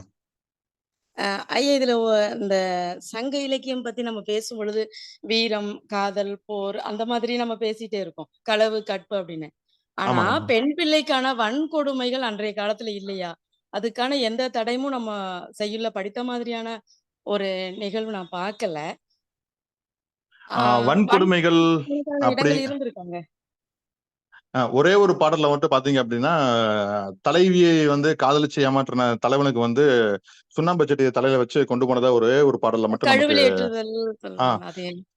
இல்ல அந்த சுண்ணாம்பு சட்டியை வந்து ஊர்கூடி தண்டனை கொடுத்த ஒரு செய்தி இருக்கும். ஆனா என்னன்னா நீங்க சொல்ற இந்த பெண் குழந்தைகள் வன்கொடுமை அப்படிங்கிற ஒரு விஷயம் வந்து எங்க நிகழுது, அதாவது எந்த சூழல் நிகழுது அப்படின்னு பாத்தீங்கன்னா பிற்காலத்துல ரொம்ப அதிகமாயிட்டே இருக்கு. ஏன்னா இப்ப சங்க இலக்கியத்தில் நான் பார்த்த வரைக்கும் என்ன அப்படின்னா அந்த எனக்கு அந்த ஒரு குழந்தை அல்லது ஒரு வளர் இளம் பருவ சேர்ந்த ஒரு பையன் வந்து தன்னுடைய பால் உணர்வை உணரக்கூடிய வயசுல தடையில்லாம வெளிப்படுத்துறதுக்கு உண்டான ஒரு சூழல் அங்க இருந்திருக்கு. அங்க வன்முறை அப்படிங்கிற நிகழ்வதற்கு உண்டான ஒரு சாத்தியம் இல்லை. உங்களுக்கு எங்க தடுக்கப்படுதோ அல்லது வந்து எங்க வந்து தவறான ஒரு புரிதல் சரியாக இருந்திருக்கா, பெண்ணை மதித்திருக்கிறார்களா அப்படிங்கிறது, ஒரு சமநிலையில அங்க வாழப்பட்டிருக்கிறாங்களா அப்படிங்கிற ஒரு புரிதல் கண்டிப்பா நமக்கு வேணும். கண்டிப்பா. அதுக்கு எடுத்துக்காட்டே வந்து இதுவே நான் திருப்பி சொல்றேன். ஒரு ஆண் தன்னுடைய பாலுணர்வை வெளிப்படுத்துவதற்கு இந்த சங்க சமூகம் எப்படி வெளிப்படையா அனுமதி இருக்கோ அதே மாதிரி ஒரு பெண் தன்னுடைய காதலனை தேடி காமத்திற்காக மிக்க காமத்து மிடல்ங்கிற ஒரு விதிக்கு கீழேயும் இருக்கு அப்படிங்கறத நான் சொல்ல முடியும். ஆமா, பெண்ணுக்கான பாலியலையே ரொம்ப பட்ட வெளிச்சமாக ஔவையார் பாடலே சொல்லுது இல்லையா? மொட்டு வெண்கோள், தாக்கு வெண்கோள் அதெல்லாம் பேசிட்டாங்க. அங்க சமநிலை அப்படிங்கறத நம்ம புரியுறோம். ஆனா தொல்காப்பியத்துல ஒரு பாடல் பொய்யும் வழுவும் தோன்றிய பின்னர் ஐயர் அப்படின்னு சொல்லுவாங்க. அப்ப பொய்யும் குற்றமும் தோன்றதான் திருமண முறைகளே வந்தது அப்படின்னு அவர் சொல்றாரு. அப்ப அவர் காலத்துக்கு முன்னாடியே திருமணம் அப்படிங்கிறது குற்றங்களால் தான் அது தீர்மானிக்கப்பட்டது. கண்டிப்பா குற்றங்கள் மீதுனா பொய் சொல்றாங்க, இல்ல இது இவர் என்னுடைய கணவர் இல்ல, இவர் என்னுடைய மனைவி இல்ல அப்படின்ற பொய் தோன்றிய பின்னாடி எல்லாரும் பெரிய அழைச்சு திருமணம் அப்படிங்கிற ஒரு நிகழ்வு நடந்திருக்கு. இன்னைக்கு வரலும் அததான் கடைபிடிக்கிறோம் அப்படிங்கிறதுனால. ஆமா. இன்னும் சொல்ல போனா ஒரு இயற்கையினுடைய விதிப்படி அப்படின்னா ஒருவனுக்கு ஒருத்தி அப்படிங்கிற ஒரு கோட்பாடு வந்து இயற்கையினுடைய விதிப்படியில இருக்கவே இருக்காதுங்க. எந்த ஒரு விலங்கா இருந்தாலும் நம்ம உருவாக்கப்பட்ட ஒன்னாதான். ஏன்னா இப்ப ஹோமோசேபியன் சொல்லக்கூடிய நம்ம மனித இனம் தோன்றி ஒரு 2 லட்சம் வருஷம் இருக்குன்னா 1,90,000 வருடம் வெறும் ஆண் பெண்ணாத்தான் நம்ம வாழ்ந்துருக்கிறோம். அதுக்கப்புறம் தான் வந்து இந்த குடும்பங்கிற அமைப்பு வந்ததுக்கு அப்புறம் தான் வந்து இங்க ஒரு அண்ணன் அந்த உறவு முறைகள, ஏன்னா இதை நீங்க படிச்சு பார்த்தா உங்களுக்கு தெரியும். உங்களுக்கு இந்த வாழ்காவில இருந்து அங்க வரைக்கும் சொல்லக்கூடிய ராகுல் சாங்கர் புக்ல வந்து அழகா தெளிவா சொல்லியிருப்பாங்க. தாய்வழி சமூகத்துல இருந்து எப்படி இப்ப இருக்கக்கூடிய ஒரு குடும்ப அமைப்பு உருவாச்சு அப்படிங்கிற ஒரு நிலையை வந்து படிப்படியா சொல்லியிருப்பாங்க. இந்த ஒரு சரிங்க. ஸ்டேஜ் நீங்க கவனிச்சு பார்க்கலாம். ஏன்னா இது வந்து நம்ம உருவாக்கிட்டோம். ஆனா உருவாக்குனாலும் அது மீறல் அப்படிங்கிற விஷயம் இருந்துட்டே இருக்குது. இப்ப இந்த பெண் பிள்ளைக்கான வன்கொடுமைகள் நம்மளுக்கு கிட்டத்தட்ட நமக்கு பக்தி இலக்கிய காலங்கள் வரலும் எங்கேயுமே பேசப்படல. பெண் பக்திக்கு அப்புறம் தான் பிள்ளை அதிகமா இருக்கு. அப்படிங்கிறதுக்காக தந்தை வழி சமூகத்தால் நிறைய ஒடுக்கப்பட்டிருக்காங்க. பக்தி இலக்கிய காலத்துல அது இருக்கு. ஆமா ஆமா ஆனா இதிலிருந்து வெளியில வரணும் அப்படின்னா நம்ம இனி வரக்கூடிய காலங்கள்ல நம்ம சங்க இலக்கியத்துல இருந்து நம்ம பொது வெளியில எல்லா தரப்பு மாணவர்களும் புரிஞ்சு கொள்ற மாதிரியான ஒரு கட்டமைப்புகளை எப்படி உருவாக்கல. நம்ம சங்க இலக்கியத்துல மேற்கோளா காட்டி ஒரு பாட தொகுப்புகளை கொண்டு வந்து எல்லா டிகிரி படிக்கிற மாணவர்களுக்கும் அதை வந்து அரசாங்கம் முன்னெடுத்தா இது ஏதாவது செயல்படுத்த முடியுமா? ஒரு ஒழுக்க கட்டாயம் நிலையே கொண்டு வர முடியுமா? அதுதானே. இல்ல கண்டிப்பா அது ஒரு நல்ல ஒரு நிலைப்பாடா இருக்கும்னு நினைக்கிறேன். ஏன்னா இப்ப இருக்க சமூகத்துக்கு வந்து நம்ம வந்த வழியும் மறந்து போச்சு. இப்ப போற வழியும் வந்து ஒரு வேற மாதிரி யோசிச்சுட்டு இருக்கிறாங்க. ஆனா கண்டிப்பா நாம எப்படி இருந்திருக்கோம், அதான் இப்ப ஒரு பெண்ணுக்கு தன்னுடைய காமத்தை பத்தி பாடுவதற்கு அனுமதி அளித்த இந்த சமூகம் நம்ம சமூகங்கிறத புரிய வச்சாலே போதும். ஒரு அவையார் வந்து தன்னுடைய பாட்டா சொல்றாங்க, அது வந்து ஒரு டிப்ரெஷன் ஸ்டேஜ்ல இருக்க பாட்டு. முட்டுவேன்கோள் தாக்குவேன்கள் ஒரு வெற்றி மேலிட்டு ஓன கத்த போறங்கிற ஸ்டேஜை வந்து ஒரு பெண் தான் தன்னை பத்தி வெளிப்படையா பாட அதை அனுமதிக்கிற ஒரு சமூகமா நம்ம சங்க சமூகம் இருந்திருக்கு அப்படிங்கிற ஒரு நிலையை இன்னைக்கு உருவாக்கணும். இன்னைக்கு பெண்களையும் பேச விடணும். பெண்ணை பத்தி பேசுறதுக்கு ஒரு சூழல் உருவாகிருச்சு. இன்னமும் வந்து நீ சொல்ல மாதிரி இந்த ஒரு பள்ளியிலேயோ இல்ல கல்லூரி பருவம் முறைக்கு நம்மளுடைய மரபு சார்ந்து நம்மளுடைய இந்த இலக்கியம் சார்ந்து இருக்கக்கூடிய செய்திகளை வந்து கட்டாயம் பாடத்துல இருக்கணும் அப்படிங்கிறது என்னுடைய நிலைப்பாடுதாங்க. கண்டிப்பா இருக்கணும், கட்டாயம் இருக்கணும். அது வந்து நம்ம கொண்டு வந்துட்டாலே நம்ம எப்படி செம்மார்ந்து வாழ்ந்திருக்கோம், எவ்வளவு ஒழுக்கங்களோடு இருந்திருக்காங்க அப்படிங்கிறத அவங்களுக்கு புரிய வைக்க முடியும். தன்னை காப்பாத்திக்கிறது எப்படி அப்படிங்கிறத கூட அது வழியா நம்மளால சொல்ல முடியும் இல்லையா? கண்டிப்பா கண்டிப்பா கண்டிப்பா கண்டிப்பாங்க. அதே மாதிரி கோயில் சிற்பங்களை சொல்லும் பொழுதும் கூட கிட்டத்தட்ட அது ஒரு திரைப்படம் பாக்குற மாதிரிதான் மாணவர்களுக்கு. அதை எப்படி கொண்டு போய் செலுத்துறோம்? இது எல்லாத்தையும் மெர்ஜ் பண்ணாலே ஓரளவு புரிதல்ல அந்த மாணவர்கள் மத்தியில கொண்டு வர முடியும். ஒரு நமக்கான ஒரு பாலியல் கல்வியை அழகா நீங்க உருவாக்க முடியும். கட்டாயம் உருவாக்கலாம். கண்டிப்பாங்க. எனக்கு இந்த சங்க இலக்கியத்துல இப்படியான ஒரு நெருடல்கள் இருந்திருக்கா அப்படின்ற ஒரு கேள்வி நான் படிச்ச அளவுல தெரியல. இப்ப நீங்க சொன்னா அந்த நீங்க சொன்ன அந்த மடல் ஏறுதல் அப்படிங்கிற ஒரு விஷயம் நம்ம இலக்கணத்திலேயே இருக்கு இல்லையா? ஆண் மடல் ஏறுதல் அப்படிங்கறத நம்ம படிச்சிருக்கிறோம். இப்ப அந்த அது அதிகப்படியான ஒரு இடங்கள்ல பாடல்களாக வரல, இலக்கணத்துல நம்ம படிச்சிருப்போம். கைக்கிளை பெருந்திணை அப்படின்னு படிக்கும்போது அந்த இடத்துல படிப்போம். ஆனா இது பாடல் வழி ஒரே ஒரு இடத்துல படிச்ச இப்ப ஞாபகம் வருது. கண்டிப்பா அது பெருவாரியான சிக்கல்களாக அங்க மையப்படுத்தவே இல்லை. கண்டிப்பா கண்டிப்பா. ஆமா, நன்றிங்க. சிறந்த ஒரு உரை. ஒரு ரொம்ப நாளைக்கு அப்புறம் ஒரு சங்க இலக்கியத்தை பேசின மாதிரி பார்ட் 1 நடத்துற எங்களுக்கு எல்லாம் ஒரு புத்துணர்ச்சியா இருந்தது. ரொம்ப நன்றி, ரொம்ப நன்றி. நன்றி நன்றி நன்றி நன்றி. வணக்கம் மரி. வணக்கம். நான் மணிகண்டன் சீனாவில இருந்து பேசுறேன். மணி வணக்கம். வணக்கம் வணக்கம் மணி, சொல்லுங்க. நல்லா இருக்கீங்களா? வணக்கம் வணக்கம். நல்லா இருக்கேன். உங்க உரை ரொம்ப சிறப்பா இருந்தது. இல்ல எனக்கு ஒரு சின்ன ஒரே ஒரு கேள்வி. சொல்லுங்க மணி. மிக்க காமத்து மிடல் அப்படின்னு ஒரு செய்தியை நீங்க குறிப்பிடுறீங்க. இந்த திணைகளை வகைப்படுத்தும் பொழுது கைக்கிளை, அன்பின் ஐந்திணை, பெருந்திணை அப்படின்னு வகைப்படுத்துறோம் தமிழ் இலக்கியங்கள். இப்ப இந்த அன்பின் ஐந்திணை என்பதுதான் மிகச் சிறப்பான ஒரு கட்டமைப்பு அப்படின்னு நமக்கு சொல்லப்பட்டிருக்கு. கைக்கிளை என்பதும் பொருந்தா அது ஒருதலை காமமா இருக்கு. பெருந்திணை என்பது பொருந்தா காமமா இருக்கு. இப்ப இந்த மிக்க காமத்து மிடல் என்பது பெருந்திணையில வர்றதுனால அன்னைக்கே ஒரு பெண் தன்னுடைய பால் உணர்வை வெளிப்படுத்துதல் என்பது சமூகத்தால் புறந்தள்ளப்பட்ட ஒன்றாக இருந்ததா அப்படிங்கிற ஒரு கேள்வி இருக்கு. ஏன்னா ஐந்திணைங்கிற கட்டமைப்பு தான் ஒரு ஆகச்சிறந்த கட்டமைப்புங்கிறதுனால அப்படின்னு நம்ம சொல்றதுனால இந்த பெருந்திணை அப்படிங்கிறதுல அடக்கிறதுனால ஒரு புறக்கணிப்பு இருந்ததா அப்படிங்கிற ஒரு கேள்வி எழுது. அது கொஞ்சம் விளக்குனீங்கன்னா நல்லா இருக்கும்னு நினைக்கிறேன். மகிழ்ச்சி மகிழ்ச்சி. சிறப்பான ஒரு கேள்விதான். அதாவது இந்த 7 திணைகள் சொல்லக்கூடிய 5 திணையில இருந்து மிச்சம் இருக்கக்கூடிய இந்த கைக்கிளை, பெருந்திணை, இதுவே பாத்தீங்க அப்படின்னா நம்ம ஏன் வந்து இந்த பொருந்தா காமம் அப்படிங்கிற ஒரு சொல்லுக்குள்ளார வர்றோம் அப்படின்னா, அதுவும் என்னை பொறுத்த வரைக்கும் ஒரு சின்ன ஒரு உயிரியல் செயல்பாடா தான் நான் பாக்குறேன் நானு. என்ன அப்படின்னா, இப்ப நீங்க முதல்ல வந்து ஒருதலை காதல் அப்படிங்கிற ஒரு விஷயம், இந்த காதல் அப்படிங்கிற நிகழ்வு அல்லது நான் ஒரு ஆண் வந்து தேர்ந்தெடுக்கப்படணும் அல்லது பெண் தேர்ந்தெடுக்கப்படணும் அப்படின்னு சொல்லக்கூடிய அந்த கைக்கிளை வந்து உங்களுக்கு அது ஒரு பொருந்தாத ஒரு நிலையா இருக்கு அப்படிங்கிற, ஏன்னா உடல் சார்ந்து பொருந்தாத ஒரு நிலையாகவோ அல்லது அவங்க தொடர்ச்சியான வாழ்க்கையை கொண்டு போறது பொருந்தாத நிலையா இருக்கும் அப்படின்னு இருக்கு. அதே மாதிரி இந்த பெருந்திணை சொல்லக்கூடிய இந்த ஒரு சூழலும் வந்து ஒருவேளை வந்து நான் எப்படி யோசிச்சு பாக்குறேன் அப்படின்னா, இப்ப இருந்து ஒரு 3000 வருஷத்துக்கு முன்னாடி ஒதுக்கி வைக்க, ஏன்னா இப்ப இந்த ஒதுக்கி வைத்தல் அப்படிங்கிற ஒரு நிலையே வந்து இதுதான் சரி, இதுதான் தப்பு, அதாவது இந்த காமத்துல வந்து, ஏன்னா இது சரியான ஒரு காமமா இருக்கு, இது வந்து தவறான ஒரு இதா இருக்கு அப்படின்னு அந்த பிரிவே வந்து இப்ப இருக்கிற ஒரு ஐடியாலஜில இருந்து நம்ம கொண்டு பார்க்க போறப்ப நமக்கு ஒரு சின்ன குழப்பங்கள் ஏற்படும். இதை வந்து நம்ம ஒதுக்கி வச்சுதான் நம்ம வந்து நம்ம பார்க்க வேண்டாம் நான் நினைக்கிறேன். என்ன அப்படின்னா, அதுவும் ஒரு வகைப்பாடா இருந்திருக்குங்காடு தான் அந்த வகைப்பாட்டுக்குள்ள சேர்த்திருக்கிறாங்க. ஆனா பெருவாரியா இருக்கிறது என்ன அப்படின்னா, ஒரு ஆண் பெண் இணை சேர்க்கையில வந்து ஒரு குழந்தை ஒரு வளமான ஒரு குழந்தை பிறக்கணும் அப்படிங்கிறது இந்த 5 பகுப்புல வந்து சரியா இருக்குது. இதுல வந்து ஒரு சின்ன ஒரு மாறுபாடு, ஒரு இன்னொரு டிஃப்ரெண்டான ஒரு விஷயம் என்னவா இருக்கு அப்படின்னா, ஒருதலை காதல்னு ஒரு வகைப்பாடு இருக்குப்பா. அதே மாதிரி இந்த பொருந்தாத காமம் அப்படிங்கிற ஒரு முதிர்காமம் அப்படிங்கிற ஒரு விஷயமும் இருக்குது அப்படிங்கிற வகைப்பாட்டுல சேர்த்து வச்சிருக்காங்க. அது ஒதுக்கப்பட்ட ஒண்ணா இருந்துருந்துச்சு அப்படின்னா கட்டாயம் உள்ள சேர்த்திருப்பாங்களா அப்படிங்கிற ஒரு கேள்விக்குறிதான்.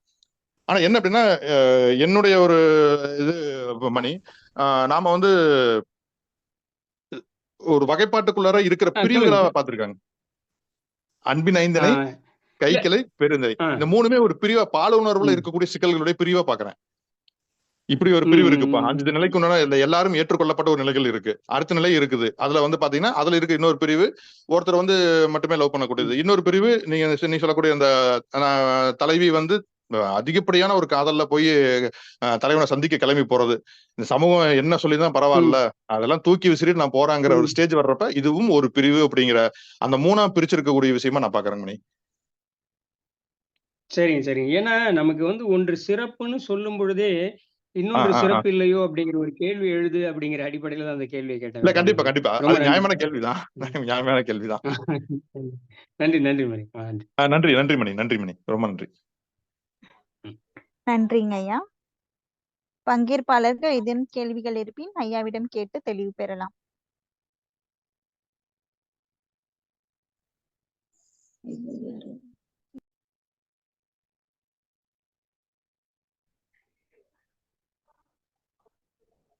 கருத்தரங்கின் நிறைவு பகுதி.